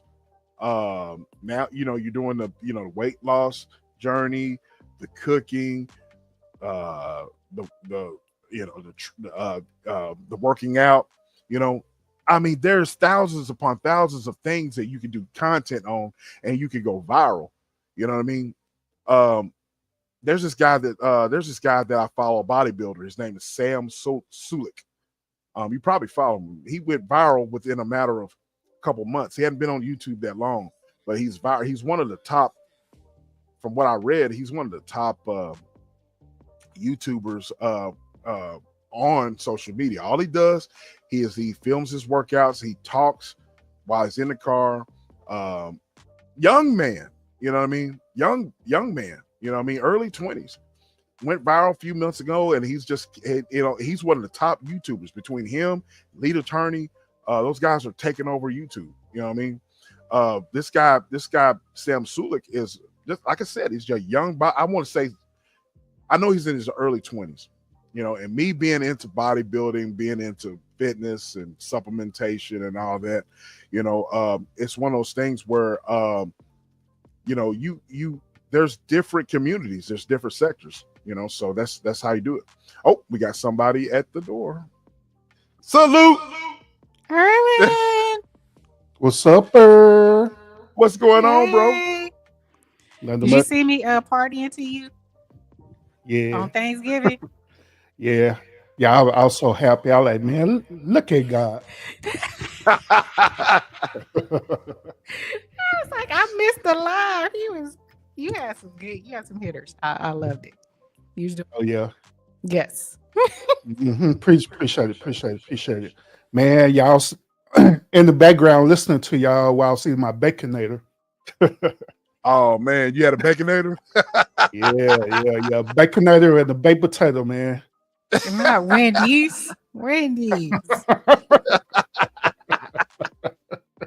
Oh man, the Had a baconator's little off. Drake too, man. Hey. Oh my goodness. Oh, baconators, boy, they off the chain. Hey, it's all good. Heck yeah, man. When I What was you got younger, I on used it? to eat a lot of them. And them now- baconators? yeah, but now that I'm older, I can't, man. I could just handle this one, and I'll be done. Salute to I everybody. in the cannot chat, by the eat way. none of that. I can't eat McDonald's, Taco Bell, Wendy's. I can only do In-N-Out, Five Guys, and Habit Grill. That's it. I figure you're gonna say In and Out since you a Cali girl. In-N-Out's really popular, and you know, not very many here in East Texas, but in the Dallas area, there's Yeah, they all over in Dallas. That's all over in Dallas. Yeah. Mm-hmm. Like, what you got But on it? yeah, it's a good topic. I agree with everything that y'all saying for us. The beefing goes. Just me personally, I just learned to move a certain way now. That's why I don't be a part of any type of sectors or anything like that, because I know how that goes. I know how the story goes with all that, you know. So I just do me. So here's my question, Urban. How have you managed to stay out of beef? And were you and has anybody tried to bait you into any type of mess since you've been a content creator? And how did you deal with it? How did you deal with it? Yeah, absolutely. When I first started my official content creation journey, and I was a part of I wouldn't say a sector, but I was part of a group where we all came together. We all had like minds and stuff. And eventually, what happened is that they started stirring away into the beef and drama stuff, and I didn't like that because I wanted my platform to be something different than that. And so, by me being associated with that, I started being involved with that, and that's people start trying to target me just because I'm associated with it, you know. So, Urban, you see, sis, this sounds like our. We're laughing because it's. Go ahead. We have a similar origin story. Yeah. But just long story short, I ended up walking away from it. They too much didn't like it because I ain't gonna lie, we had a type of brotherhood connection, a certain type of bond. You know what I mean? So, but when I walk away, it was hard. It was devastating. Lies was did on me. Different shows was did on me and everything. But what I learned to do that I spoke my piece about it, and I just walked away and just let it go. And wherever else was said, it was said, but I just didn't respond to it. I just kept pushing forward with, my brand. And that's what I've been doing ever since then. Now there be times where, I I try to get bedded into certain things because sometimes my either my moderators or some of my subscribers they watch different people too, and they'll tell me either on IG or they'll even call me and tell me like, hey, yeah, such and such is talking about you. I'm like, oh, okay, so. And so they feel some type of way because they know I'm not doing nothing. I'm just chilling doing me, just doing my content. I don't have nothing to say about them. But that being over 2 years ago now. So yeah. So that's why that's why even Go ahead. I'm sorry. no, that's why right now, I really don't say much about it because I'm not trying to rehash old wine, I'm saying, because that's in the past. So it is what it is. Now I don't, at the end of the day, I don't have nothing against them and nothing like that. I never did. It was that I didn't want to deal with all the drama and stuff, and I didn't want my platform to be a part of it, Yeah. So would you say that you're a lot better off by just doing your own thing? mhm. Yeah, absolutely. Yeah. Well, like I said, your story sounds a lot similar to us, but what I've learned, by forging your own way and not being, necessarily associated with a bunch of groups and stuff like that, we did gain a lot of traction, just going our own direction. No, nothing towards, nothing against whoever we were associated with, but it's just one of those things where we just wanted to do our own thing and forge our own little thing we got going on over here, and that's the best decision that we made. So it's not easy being a content creator, and I like what you said. You said the same thing I said before you came on, that it just seems like it's easy to get into the mess, to have big content. Why is it that people? Here's my question to both of you guys. Urban, you can answer first since you got on the panel, but I know you've heard a lot of people say, a lot of folks don't have platforms that are geared towards real content. They can't talk about something that's real. They can't talk about positivity and so forth, so on. But then you see these same people on a lot of effery channels, a lot of effery content, supporting the beef stuff. You know what I'm saying? And so why does that happen? Why do people say they want more content that is positive and more meaningful, but they don't support it? Why is it, in your opinion? In my opinion, the reason why is because drama sells, first of all. The second reason is because we're being programmed as a culture to gravitate towards these drama type content. Like when you look at things like Desperate Housewives or reality shows, that's where it really started with our cultures looking at the reality shows where they stage fake beefs, fake dramas, and different things like that. And so we thinking that is real, but in reality, it's really not. It's just how it's scripted.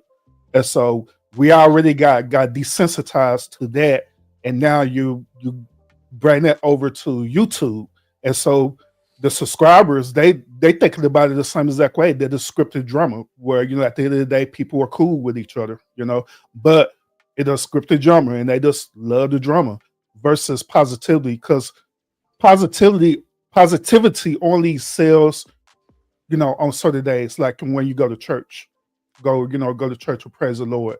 There's one time when positivity really sells, when we actually there in that moment.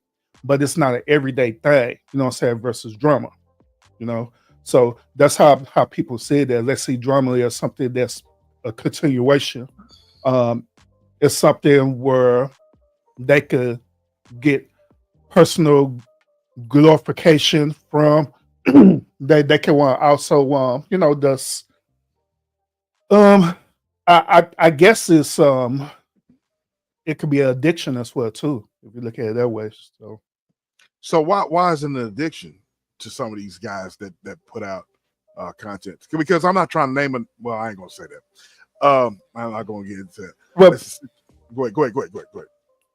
well, because some people they don't have that type of notoriety or popularity in their real life. You know what I'm saying? There are many people out here who are content creators that are actually introverts in their real life, but when you get into a social media spot such as this and you get all this attention, then you become that extrovert. Another thing too is that people are not the true representatives of themselves. That's why, like with StreamYards or different things like that, they allow people to have avatars because we're not really who we are. Like even right now, us three right now, we're not truly who we really are. We just like avatar, real representation of YouTube.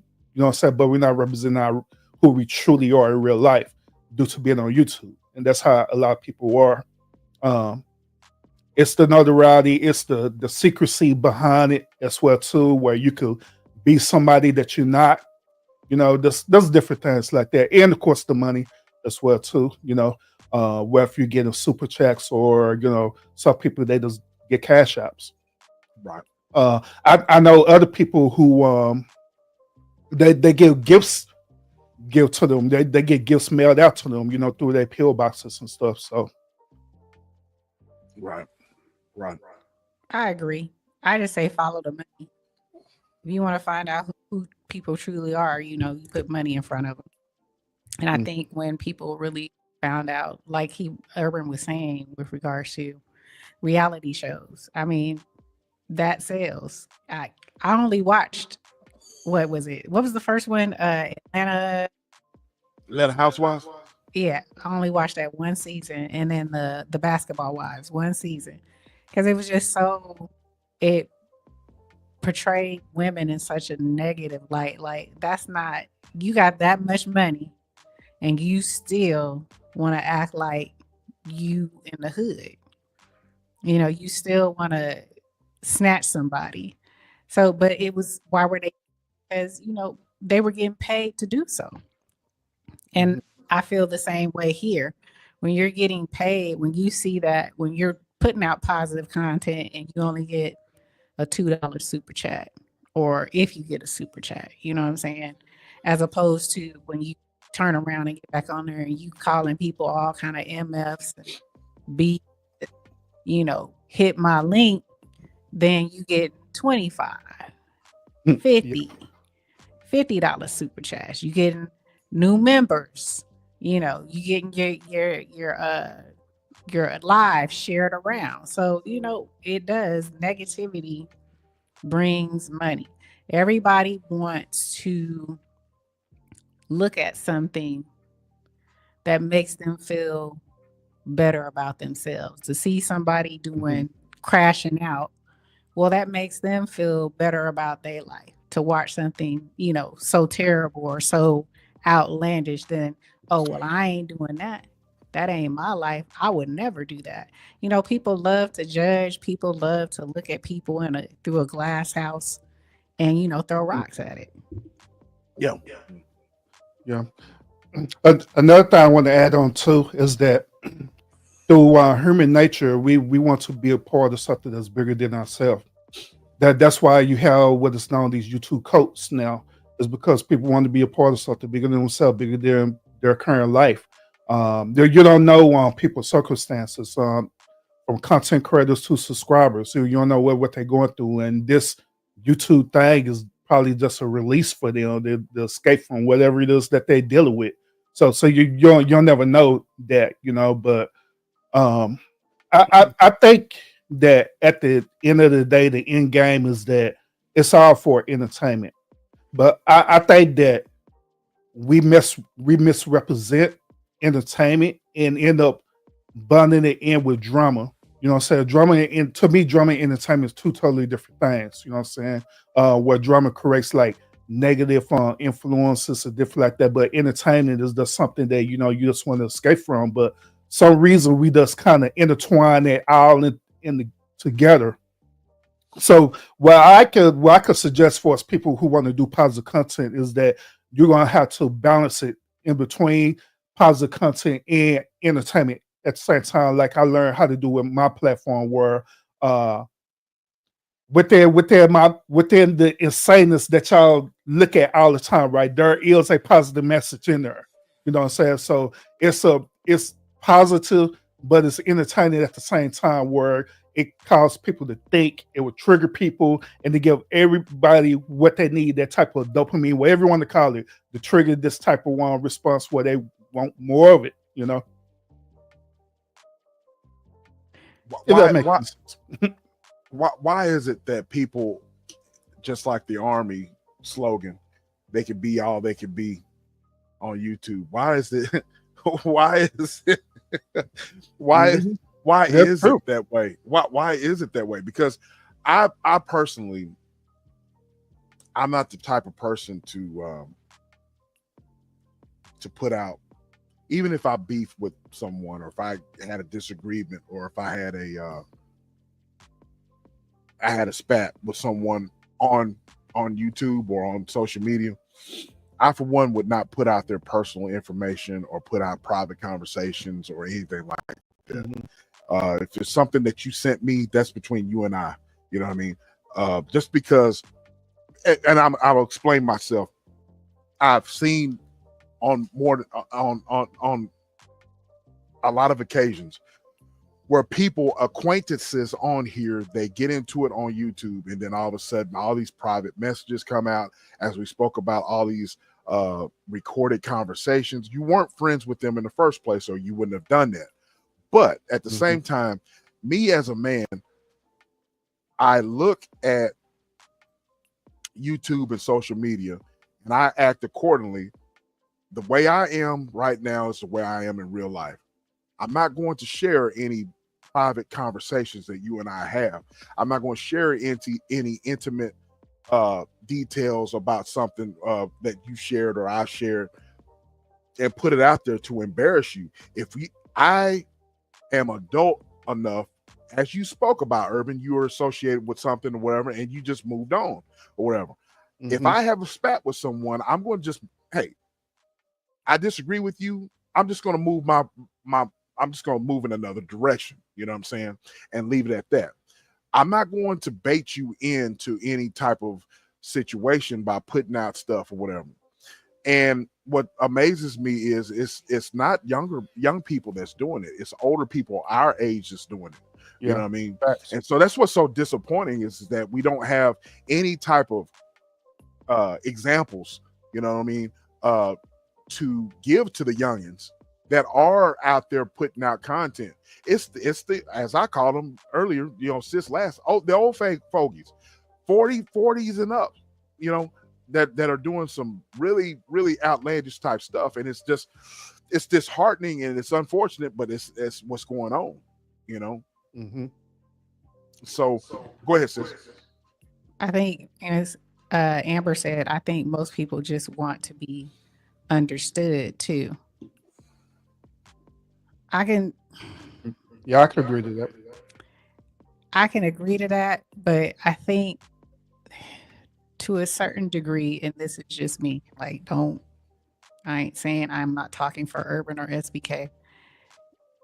There should be a certain level of decorum, a certain level of etiquette on here. I understand that people want to be understood, but when you get to a certain age, I won't even say age, maturity level, because maturity level and age can be different things. You have young people who have a certain maturity level higher than an older person. So when you get to a certain maturity level, there's just a way you should go about things. You should understand at all points when you're on something. When I come on, if I'm on YouTube, if I'm on TikTok, if I'm on IG, if I'm on social media, I'm not just going to come on here haphazardly without understanding the platform and understanding what this platform entails or what it's used for. So, meaning I don't haphazardly just pop onto something and just throw something out there just to see. There is I'm always going to figure out, okay, what is this? Why does it exist? What is it? What is the use? And how can I maneuver? How can I utilize it? And I don't think that people do that. I think that people just do things haphazardly and they don't think.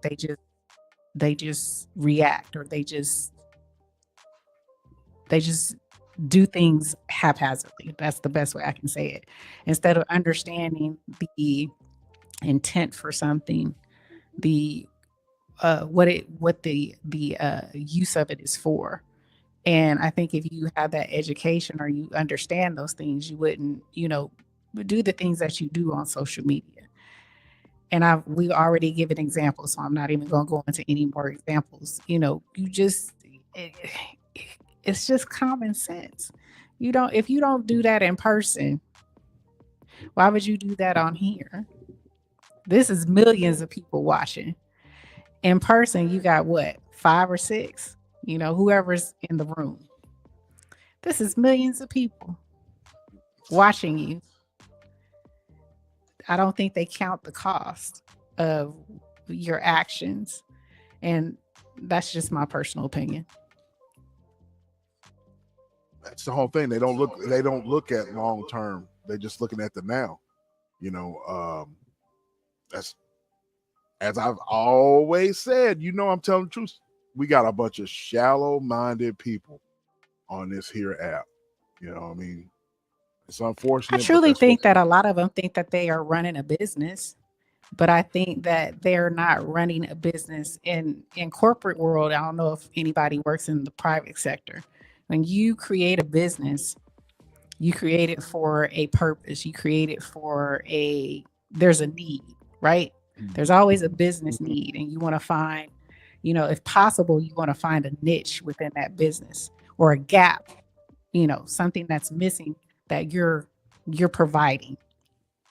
And when you do that, when you look at it, when you create that business, you always should look at it as, okay, I'm creating this right now, but where should it be in 2, 5, 10 years? You always want to think of your scaling of a business. And I don't think people understand scaling, because right now, when a lot of people, if they're treating this like a business, you can't scale a lot of this. This effery can't be scaled. It cannot be scaled. And if you don't understand that term, look it up. I'm just going to let it be like that. I'm from the private sector. You know what I'm saying? I'm from the private sector. Just to add on to that, I'm also part of Sibin. You probably don't want to talk about being a Sibin. And one thing about Sibin and Lean. Green belt, black belt. Green belt, yeah. We see about waste in business. And waste is pretty much things that you don't need in the business, causing your business to fail. Now, if you think about it in their perspective about, YouTube being a content creator, you want to eliminate as much waste as possible. If you can eliminate it all, then do it. But if there's some there, but it's kind of beneficial for the business, then you just kind of keep it there, long as it's not damaging it, you know what I'm saying? So all of this goes in terms about what you're talking about, scaling the business, having a business mindset. But what I learned this is that we have a totally different mindset than other people. I learned to accept where people is at. And I also learned to not per se trying to force my particular ideology on people, because that's where the misunderstanding happens. Because at that point, people just want to be right. They don't care if they're wrong. They just want to be right. Hence, when you get onto these like panels and stuff, and you have these debates, they become argumentative in these debates. Then next thing you know, you're beefing. Because at the end of the day, just like Amber was saying earlier, people want to be understood, but that understanding comes to want to be right.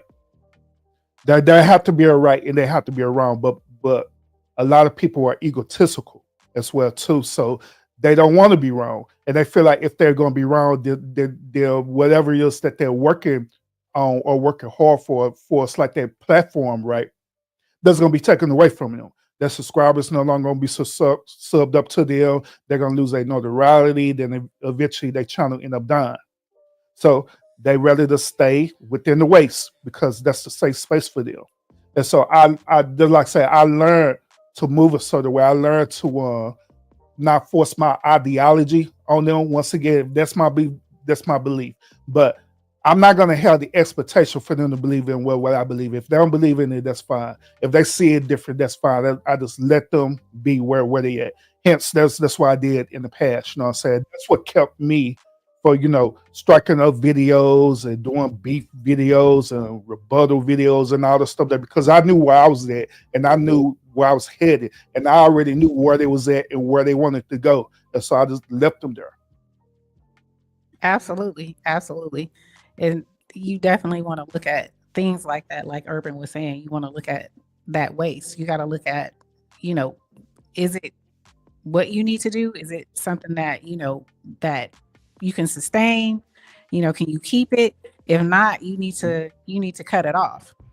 What does he say? That's true. Yep. This is a good quality conversation. And that's what I appreciate. Thank you, Amber. We appreciate you too. Yeah, it's just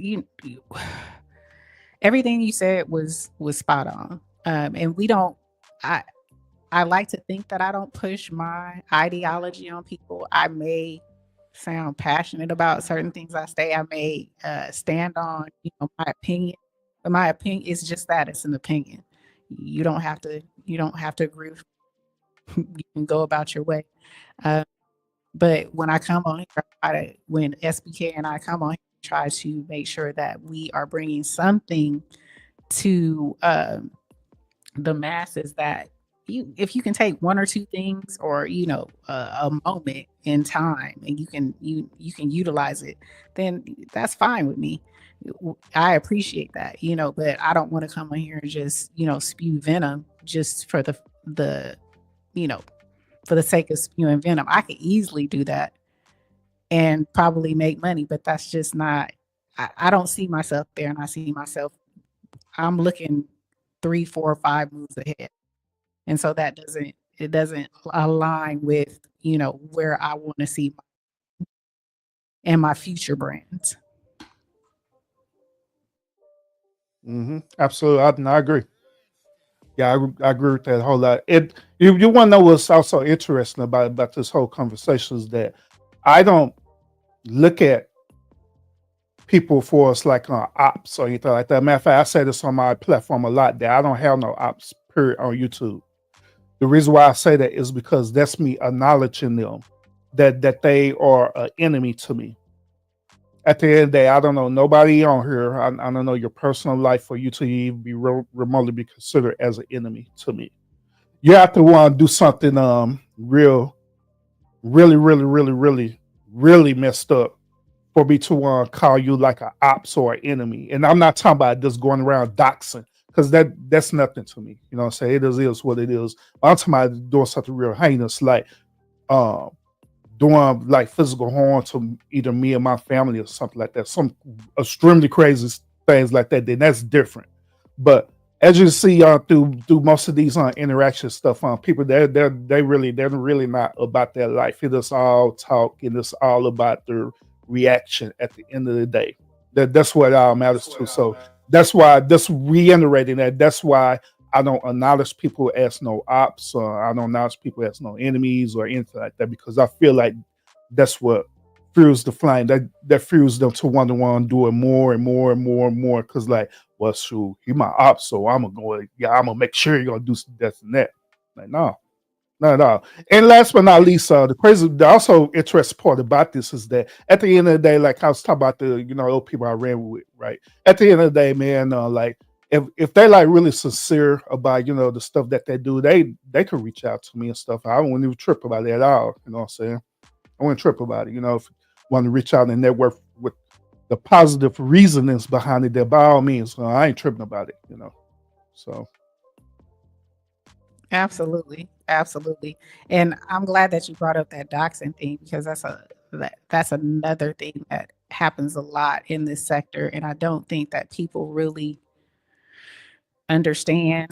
I know people say, a lot of people hear, oh, well, that's public information.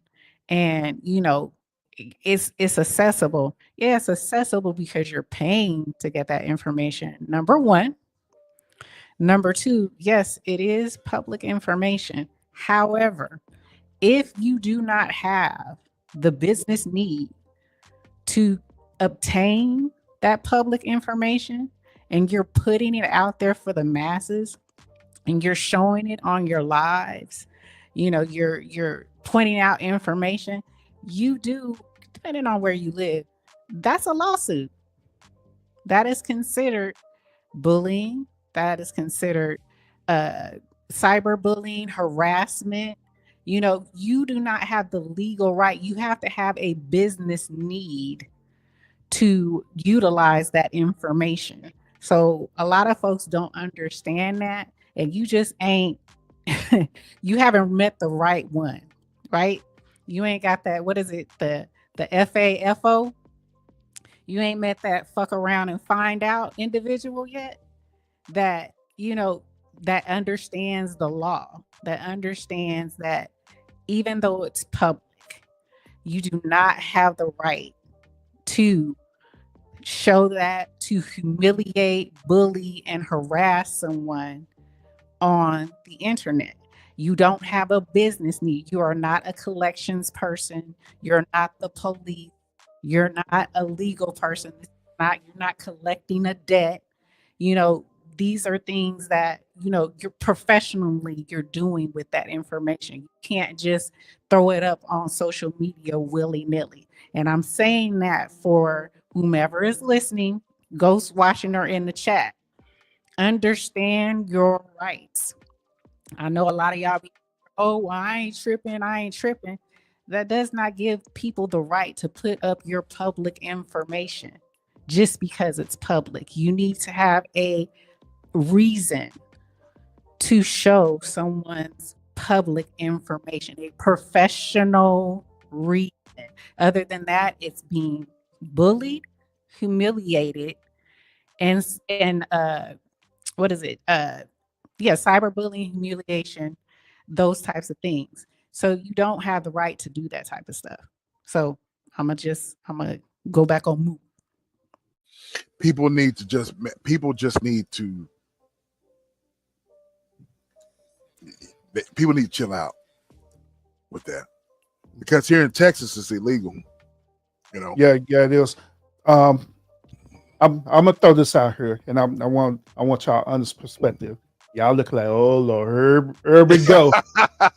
He already drinking up wine. Like I know he feels ready to do it because he haven't did it yet. He's figuring to do it right now. Y'all finna do it right now. Y'all finna do it right now. So let me throw this out here. All right. So earlier, we was having a conversation talking about that YouTube is considered as a business towards us, right?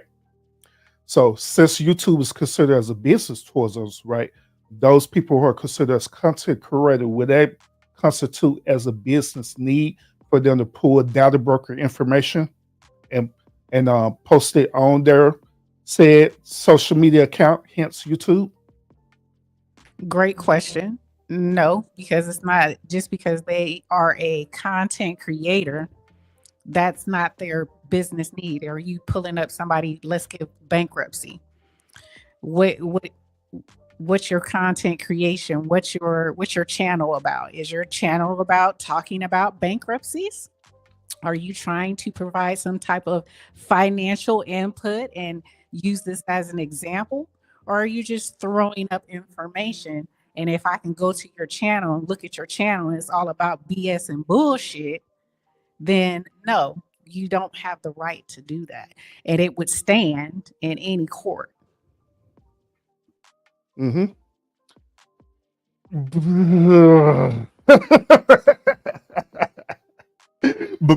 but y'all monetize, right? So part of the monetization process for us is that we have to go through Google, right? And we have to go through Google AdSense, and also we have to sign a document. That document declares that we're sole proprietaries, right, of our said content, meaning that we are entrepreneurships of our content. So therefore, we're considered as a business entity, right? Correct. So that's why I asked that question. Like, okay, if they're pulling data broker information, because that's what it is. The information that they run to is data broker information, the same type of data broker information that businesses pull to do background checks, right?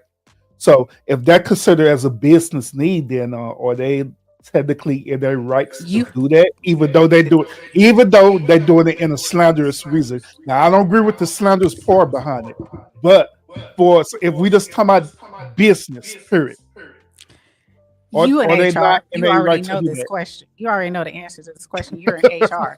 You have to have a business need. Just because you are Joe Schmo LLC doesn't mean you have the right, even though it's public, doesn't mean you have the right to present that information to the masses. If you're pulling it for a business need, are you pulling it saying, I am going to hire this person to do work for me? So therefore, I'm pulling that information. I need to, a collections person. We all know if you collections, you shouldn't have a bankruptcy. You shouldn't have a bad credit score, right? That's Mhm. I've recruited for these. So you can't, if you work in finance, if you're in accounting, you can't have 90, 60-day debts, showing up on your credit. You can't get a job in finance or in accounting having that type of background. So if you're saying that, okay, I'm a content creator and I'm pulling this, this is my business, I'm pulling it for my business, then you have to produce the need. And producing the need include you putting it out to the masses on a show and putting it up on the screen and showing people's information? I doubt that that's a business need. And all you have to do is, anybody who's gone through this, you screenshot it, you document this information, you pull down that URL where this person has utilized your information. That is not a business need.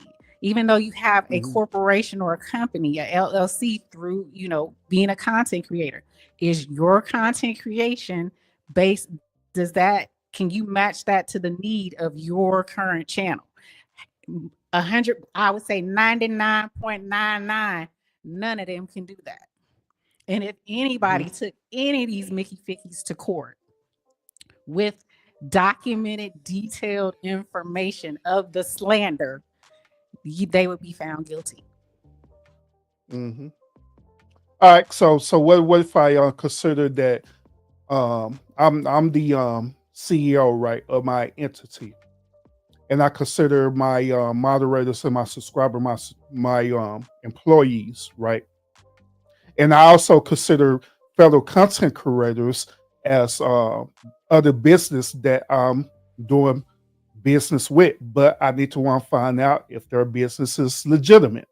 So would that be considered as a business need, regardless of how we feel about each other, to pull the data broker information on them? If they are your employees, a moderator being your employee, I've yet to see it, then you would have to be 1099 or W-2'd. We gonna do this HR stuff. Yep. Legally, yeah, true. Legally, Legally, you have to yes. be 1099. But You let's have to be let's say 1099. let's say, hypothetically speaking, right, that my employees, right, I decided to kind of wiggle around through the business part. It does have my employees working for free. That way I could get a reduce in taxes and get taxes exempt as well too. So they're working for free, but they're doing it voluntarily for free. I'm not forcing them to do it, but they're doing it voluntarily for free to be moderators and to be subscribers. Then on top of that, the person who I'm networking with, other businesses, they also voluntary or working with me as well too, because we all work for one giant conglomerate known as YouTube.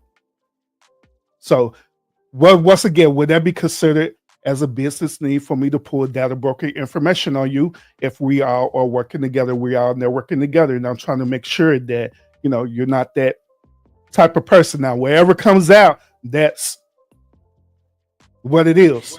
You still need to, if you are doing business, obviously you need to notify a person that you're going to pull that type of information on them. First, there needs to be a contract. I'm not anybody's employee unless I've signed a contract. Okay. I have to have some type of contract stating that I am your employee. My title when I started. Yeah, we signed the contract. So if you signed a contract, then there's also, when you sign a contract, you are also saying that, okay, I agree. I am hiring you on the contingent purposes that, you know, there's nothing in your background. I'm going to run your background, and there's nothing in your background that is going to affect your employment. If there is, I have an at-will right to terminate your employment based on, you know, whatever I find. In all these points, you need to notify that person that you are going to be running a background check. You cannot just willy-nilly run a background check on somebody.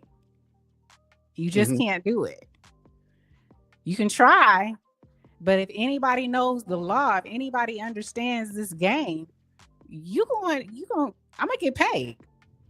If you ever pull up anything on me. Man, look, E, you could have won this argument a long time ago. You could have won this debate a long time ago. All you had to simply say is, hey, since we all are one conglomerate under YouTube, we have to follow YouTube policy. Their policy deals with cyberbullying. That's it. Right, but I said that though when I originally stated about, you know, showing your information. But you twisted it and put, you know, employee, da, da, da, da, da. So I'm going to say, you know, I'm going to say what I got to say. You got to have, there's contracts that need to be stated. You know what I'm saying? You can't just do it. You can't just do it. But most people don't understand that on here. So y'all letting people just put up your stuff and you getting upset and cussing folks out. But a lot of y'all need to be taking down information. I'm actually sending it off. I'm actually glad that you mentioned it, which this brings my point about this whole debate. All right. So at the end of the day, the reason why these situations happening because we're way too loose with our public information. There is a thing where every business is right where within the contract that you sign, right, you could simply put, do not sell my information. We choose not to do that because we choose not to read the fine print. We just look at things and just be clicking. Hence with YouTube, right? YouTube have the same policy as well too, where they cannot sell your public information if you don't allow them to. You can opt out of it, but we don't. And guess what? That public information goes into data brokers. The data brokers goes into these other third-party sites that house your public information out there. And so even then, the deviate from all the doxing, and I told people this on my channel, the deviate from all that doxing is that you go to them data brokers and opt out of their public information. And I guarantee your information would not be seen nowhere on social media where you saw opting out of all of that.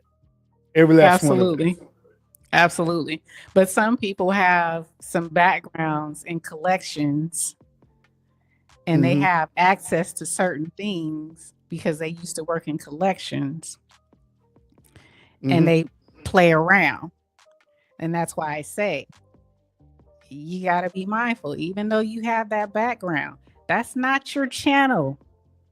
That's not what you're doing on here. You're not talking about collections. You're not talking about finances. You're not talking about real estate. You're not talking about any of that. So you have to, a lot of us people are destroyed for what? The lack of goddamn knowledge. You need to understand your damn. So instead of you running around here acting a fool on here, you need to correct some things. You got to finish the scripture. Go ahead. It says people are destroyed for a lack of knowledge, and the reason why is because they reject it. They reject it. They reject it. It's out there, but they just reject it. They just refuse to. You don't read. Yeah, you don't read, and you just react. And sometimes you got to just calm it the heck down. You know, a lot of this could be alleviated by just simply taking some Mickey Fickies to court and making them pay. I'm just saying, you have that right. Just because it's public doesn't mean it allows you the right to humiliate, slander, and cyberbully anybody on this app, okay, with your information. And they don't have a professional reason to have your message like that. Mm-hmm. Yeah, facts. The average American, they don't have $3,000 as a returner to go into a cyberbullying lawsuit. So most of them people, where when they do that, you threaten them with a lawsuit and you go forward with that, they're not going to have the money to retain that. And so 9 times out of 10, they're going to back out of it anyway. Exactly. There are other people out there who's about their life. They have the money, they'll spend the money to do it. And spend the money and do it. And then you can even say, if they rule against you and I ain't got it, like Tasha K, I ain't got it. Well, as long as you have that judgment against that person, if they have anything in their name, you can put a lien on it and not let it go until you get your money. See, you don't want to play with people who understand the private and professional sector. Some of y'all just out here playing. Mm-hmm. Agreed. Ooh, y'all dropping gems. Y'all dropping gem, boy. Hey, SBK Silverback, he like, man, y'all dropping gems, boy. And I'm not trying to be rude or anything. I'm just, we all work in a professional space. So we all have something to share, and we've been on here for some time. Urban's been on here. SBK hasn't been on here, but he still has, he's in a leadership capacity. He works in HR. He works with profession in his profession, and he has to deal with, different situations. I work in HR, and Urban, I believe that you work in HR. Mm-hmm. So these are things that right.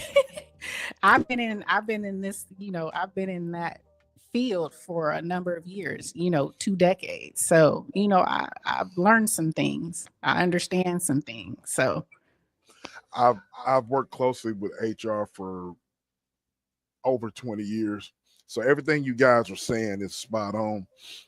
It's just that people, I like what both of y'all said. The average person does not know how to go about it. They don't know the laws, and they just feel like that. They just let it go.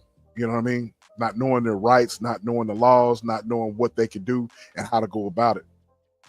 So, well, and there was a method behind the madness too, because me being that content creator who's give a pushback, that's what a lot of content creators would do. They'll use that type of logic behind it to say that it's justifiable. But just like how he was doing, he was giving you that whole scenario, how you could just kill them with facts. That's how the way you should do. But with that content creator that comes against you like that.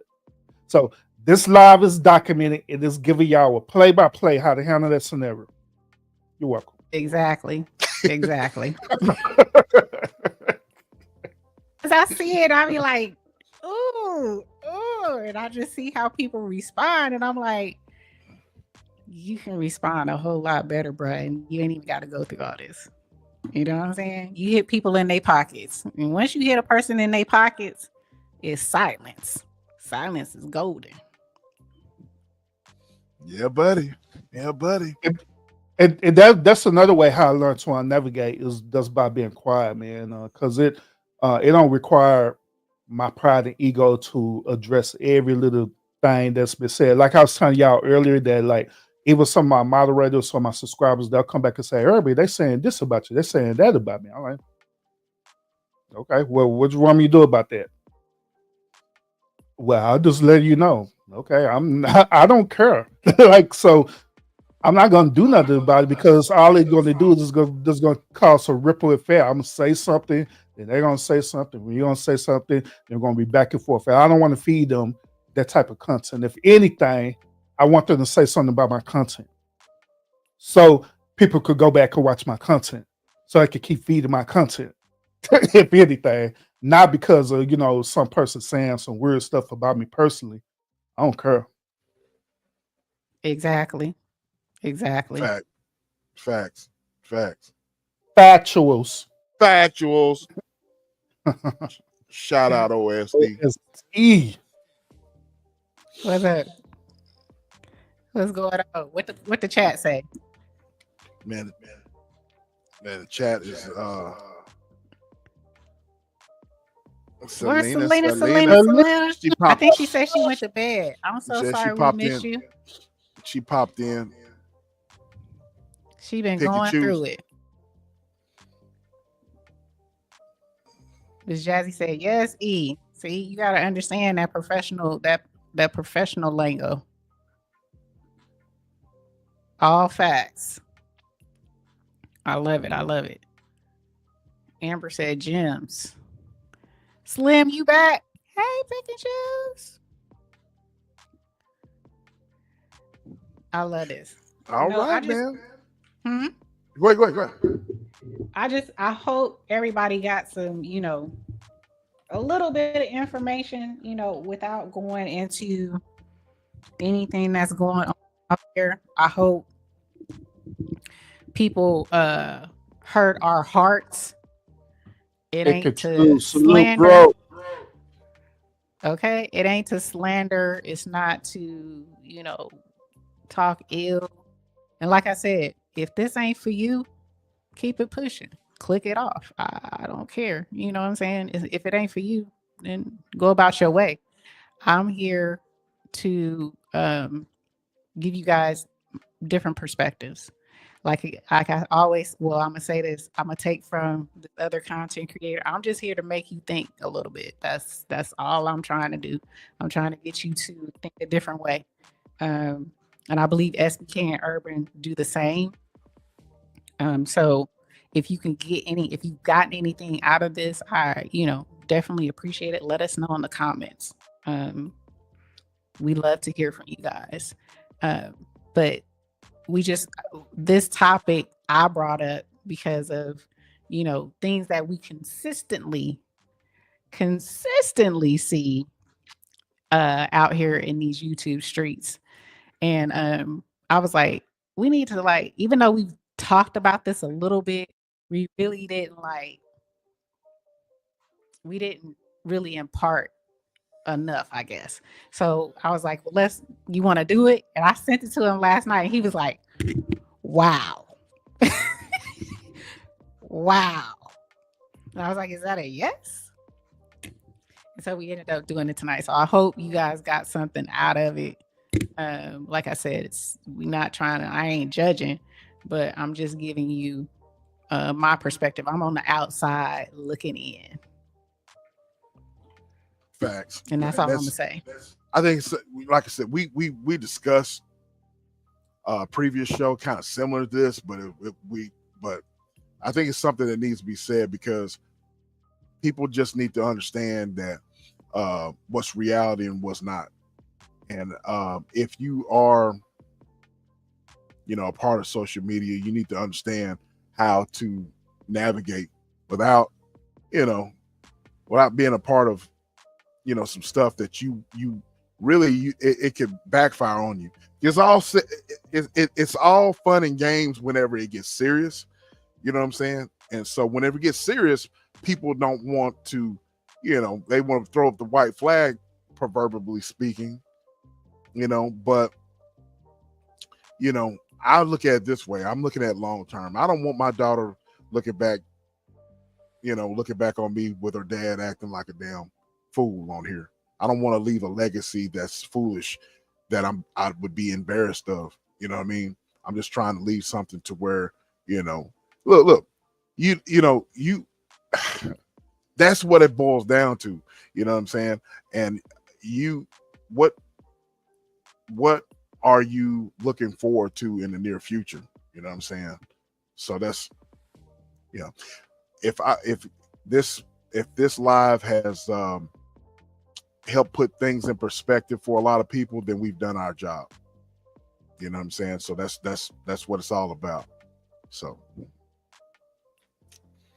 Urban, you got something you want to add, bro? Or you? Yeah. I had one last thing. Those of y'all who are watching right now, and you either are content creators or you consider to be content creators, I just want to throw this out here that it's nothing wrong with moving on your own. Initially, moving on your own, because that's what it's about. It's about you going through the journey on YouTube. Just like I stated earlier, the reason why people want to do these type of beef contests or drama content, because it's easier to do and it's quicker for you to get subs and different things like that.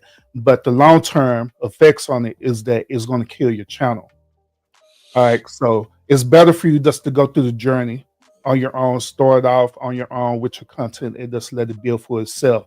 And I guarantee you that when you be on your own, God's going to line you up with the right people to network with, the right people you can trust, the right people who have the right frame of mind where they see their platform as a business as well too. They're not going to sacrifice their business over stupid stuff or egotistical means. You know what I'm saying? And the rest is going to work itself out. So that's why I had learned. My mistake, well, what I did in the past was that I was thinking that right off the back I needed to start networking with people right off the back instead of just focusing on my own content.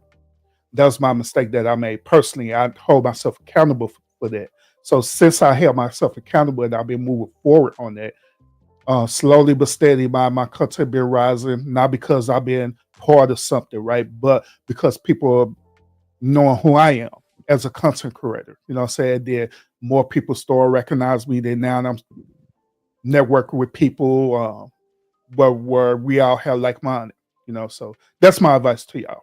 So we're back in sense. That's good. Yeah, makes perfect sense. Absolutely. Absolutely. There was one other thing I wanted to mention, but now it has left my brain cells, y'all. So I guess it wasn't that dang important, huh? But I now, think it damn, was the ice and wine. don't hold me account. Look, I cannot drink room temperature wine. Okay, it does not work. My Merlot has to be cold, and I forgot to put it in the freezer because usually I put my alcohol in the freezer with my glass, and I forgot to do all that. So that's why you saw So ice. so you and husband be going to the restaurant and you make sure that your wine is ice cold. I don't order wine when I go to a restaurant. I order liquor. I order a drink. So it's usually a lemon drop, I should a have old fashioned, a known. Lemon Manhattan, drops.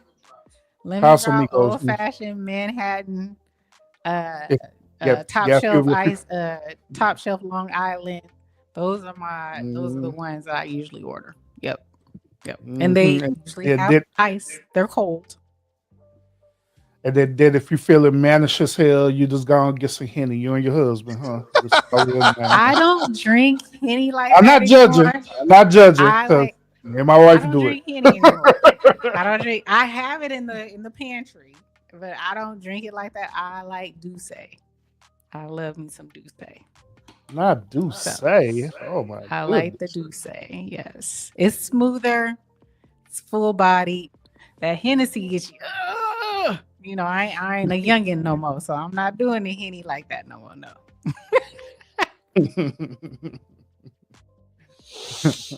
Yar said, what she say? Let me get the Henny. Let me get the Henny. I should have Yeah. known Dior is a Henny woman. I should have known. That's that, Kelly. That's that Kelly. You had that little, lemon squeeze in the Henny. Mhm. Mm, yeah. I'm not that age anymore. That hit different. I don't Hey, SBK, man, what happened to the turkey leg hut, bro? turkey leg hut. It's Is a that a Texas thing, bro. restaurant? Yeah, in Texas. Man, that restaurant used to be lit, man. But It used to be now, lit, but I don't know what to say about that. I'm speechless on that. Mhm. I don't know what to say about that. what made me thought about it, bro, was because we was talking about Henny because they made some Henny turkey legs, right? They Henny, made right? Henny wings. Yeah, man, that was so What? good. Oh, That was yeah. so good, man. It was good. Henny turkey wings? Hot wings? Yep, in Henny Hmm. turkey leg. Mm. Very good. I might have to try that. Huh? Where you came now because it's down under now. It's down All under. you people in Texas. It's out of there, man. Belly up. Yeah, man. Turkey Leg Hut was representing the ward and everything. Had third ward locked down and stuff because nobody didn't know nothing about third ward until the Turkey Leg Hut came over there and they was doing business. Then after that, What they do? What happened to them? They got. I'm assuming it was a couple because y'all said yeah, okay. yeah, they ended up getting into it with each other. All kind of crazy stuff. Okay, they ain't still together. They ain't together. I don't know. Oh my goodness. Okay. Yep. Okay. Well, I'm gonna try. I'm still gonna try it. I can cook some Henny sauce. That sounds kind of good on some wings. I'm gonna try that. I'm gonna It's try very that. good. Change your life. I'm gonna try that. I've made a Hennessy cake, but I've never created a sauce, a Hennessy sauce for some wings. You know, I have to try that. Good Okay. stuff. Mhm. Good stuff. Good stuff. Yep. That's what's up, y'all. I did DR talk about Hush Irving. Yeah, I know. I know DR. I know. It's okay. When you gonna grace Urban with your presence in his chat? His chat be lit now. Yeah, she's scared. She's scared. She ain't never scared. She ain't never scared. She's ain't never scared of me. I scared. don't know why she ain't scared over here, but she's definitely scared to come to the lounge for some reason. I don't know why. I don't bite. You don't bite. God You are, come damn. on. Trigger. God God damn. damn. I just trigger folks. That's it. Hey, Okay. did y'all catch the replay of my last show, man? I had almost like 67 people in there so triggered. Yes. You had it lit. And I was scared to even Was- chat it up in there. Was that the one about the female? Was that the, did I miss it? Damn, I forgot. No, it was the one about the simp. Oh no, I didn't catch the simp. Hold on. I'll let you know right now. Let me go to my channel real quick. I Shout saw the out one about the female trying to, she was talking about I guess she was a Oh no, it was Kendra G. It was Kendra G. I was talking about Kendra oh G. yeah, I did catch that one. With the coach. Mhm. Oh, with Yeah. yeah. I don't know what to do with these people. I'm a stay away from all that. Y'all approach to this dating thing, I just understand now that it ain't my type of spice. So I'm gonna let y'all have it. Okay? It ain't my spice. Yeah, it was all kind of triggering stuff happening in that live. The people was coming in and it was people who even come in and after the live and stuff. Man, I had the one comedian come on there, sit up here talking about you just sit up here using her for content. I posted on my community. Well, I'm like, bro, you doing the same thing as a comedian. How you gonna tell me? Right. Kendra G Yeah, that got was wild content. out there. Right. He was a little, I don't know, some of his stuff I was like, you kind of way out there, bro. But I'm gonna let you have it. Especially when he was talking about what was it, the STDs and how he's so careful. I'm like, you lying, bruh. Oh yeah. You lying, bruh. Come on. Like you instantly, oh, you gotta take a test before we lay down and get the Come on. Yeah, I don't know about that one. Like, man, that's a little bit too much. Hold on. Time But- out. You gotta go take a test. Yeah, Really? he did reach out to me though. Oh, he Oh, he did? did? Yeah. I'm trying to see if he's gonna come on the show, man. If he come on the show, man, say That's gonna be a show then. That would be epic. mm-hmm. Okay, because he was a little, he had his little talking points, but some of his stuff I was like, you capping. That's cap. Okay. It sounds good. I'm gonna let you have it. Yep. Mm-mm. But But that's what you what's got happening in my started? world. What happened on I didn't ask everybody. I hope y'all had a happy Thanksgiving. We didn't do the Sunday show, so I hope everybody had a happy Thanksgiving. I hope y'all got, your turkeys and your whatever's out the way. Did you cook, Urban? Did you cook? You didn't cook? Did your wife cook? No. They better. Did your wife cook? She better. Oh, okay. Well, last time you said you go to whatchamacallit. What was that? No, she didn't cook. I'm messing with you. She went to Honey Baked Ham. Yeah, we got 90.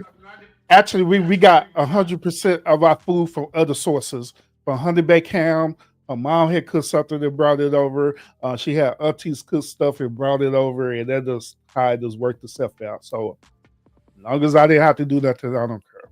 I don't care how it was done. As long as we have food on the table. Well, as long as you have food, I already know SBK didn't cook, but I know he ate somebody's food. Yeah, this is what we're supposed to do. Okay.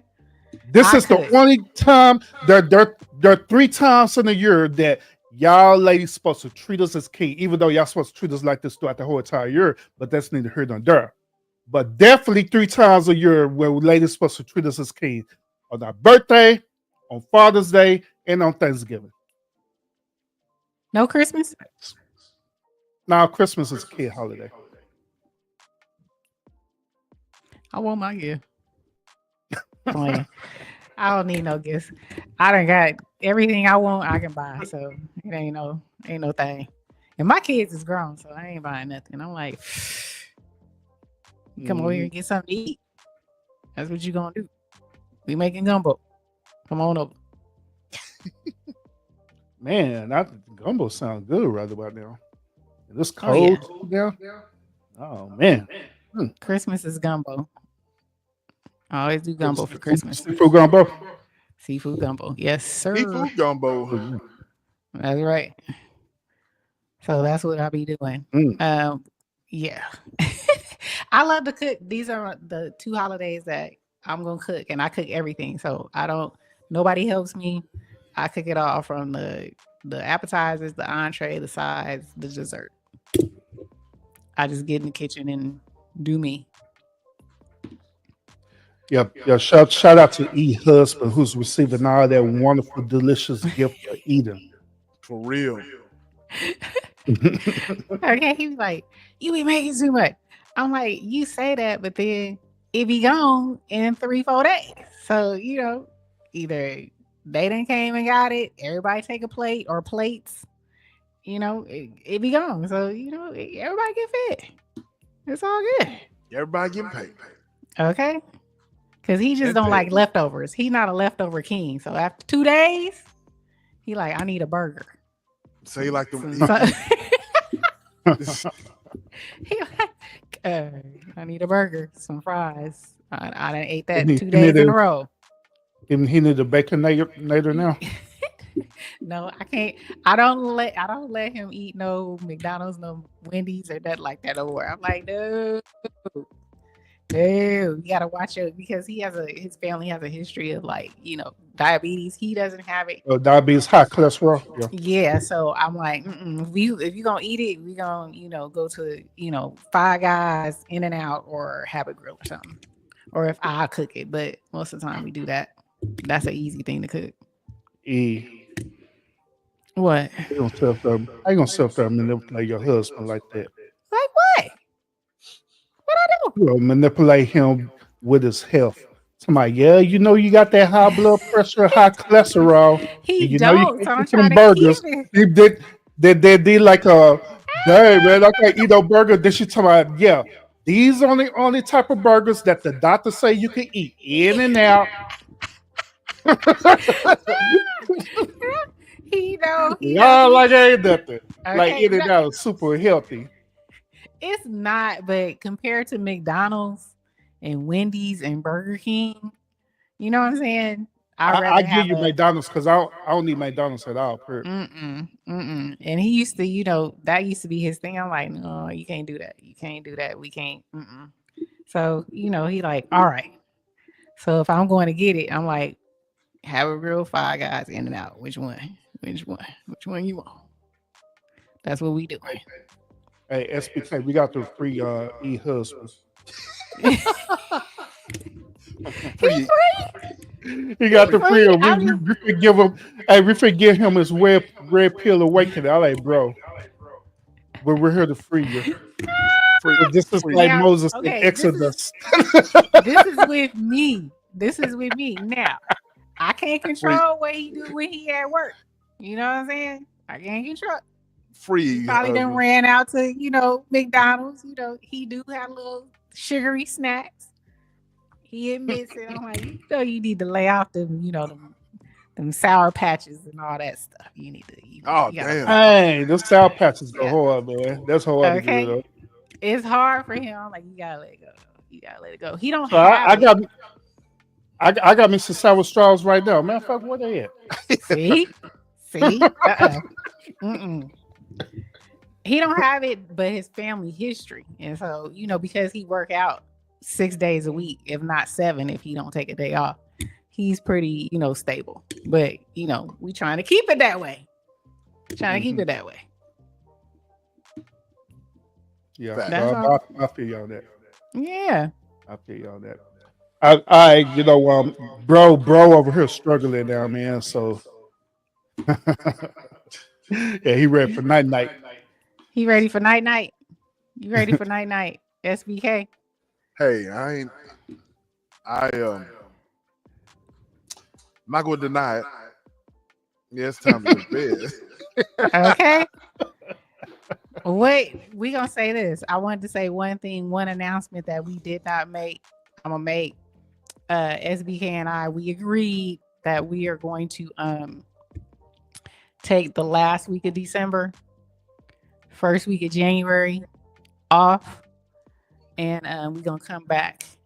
So Tap In is not gonna be on for 2 Sundays, the last week of December and the first week of January, and we're gonna come back with the second season. Try to input 1 or 2 new things into the content, constantly want to grow. So that's what we're going to be doing. Don't look for us the last week of December. The reason why I said last week of December is shameless for me because that's my anniversary. Me and my got married on December 31st on New Year's Eve. So yeah, I wasn't gonna show up on here. I'm gonna be indisposed. so that last week of December and then the first week of January. So hopefully you guys enjoy yourselves for the holidays. I wish everybody blessing. I'll probably say it again a few times until it's that time, but I always want to wish people blessings. Look at the new year. 2025 is coming. Hopefully if you're into that, I don't subscribe to what is it, the what do you call those, New Year's resolutions? I don't subscribe to that, but I do have goals that I write out every year, short term, long term, and then I go through vision board. I have a vision board. Well, I have it on my phone. We created one. We actually created it. What was that, our second or third show? Yeah. We talked about our resolutions. So I actually had that on my phone. I don't know if you guys can see it. So I created a vision board on my phone. So it's always on my mind. But I do write down every year and I go through, like, every quarter, and like, where am I? What can I push back? What is not serving me? What do I need to work on? I encourage people to do that. It just keeps you in the mode of constantly growing, constantly thinking, putting yourself first, and thinking, being mindful of your life and where you're trying to go. So definitely, maybe that's something we can talk about before we end the year. How to do that, how to go about it, what I do, what SBK does. Urban, you are welcome to, if you do it as well. Just to kind of talk about stuff like that, because I feel it's important. I feel people should never just, go into life haphazardly. I did that my young years, and I'm not trying to do that into this other phase of my life. And so, if I've learned something, I like to encourage people or show people what I'm doing, and if you like it, take something from it. Facts. Hey, y'all Negroes round in the mud. Y'all gonna separate, take a vacation, and leave me out here working by myself. Boy, I tell y'all. Hey, I We still gonna do stuff. He's still gonna do what? Conversations with SBK. I might hit a car chronicle. We just ain't gonna do no tap in. Oh, okay. Well, Yeah, we that just would ain't be gonna the do no that tap would be in. the end of season 1 of Tap In. Tap in. We'll have like 30. We've had it'll be 30 episodes. 30 episodes of season 1 with Tap In. So well, what y'all should do is do a best to tap in. But we y'all do season 2, the start of season 2. I like good that. idea. I like that. The best to tap in. We'll do a poll. Maybe do a poll. The best of what y'all think. I like that. That's what's up. We need to talk about that one. Oh, also, before I get off, right, I thought about this. Kyle Sanat, right? What he do is that he'll do a video of himself, right? And he'll schedule that video out. He'll schedule the video out all the way to the end of the year. And so when the end of the year come, it'll run as a you know what I'm saying. It'll automatically run and stuff, right?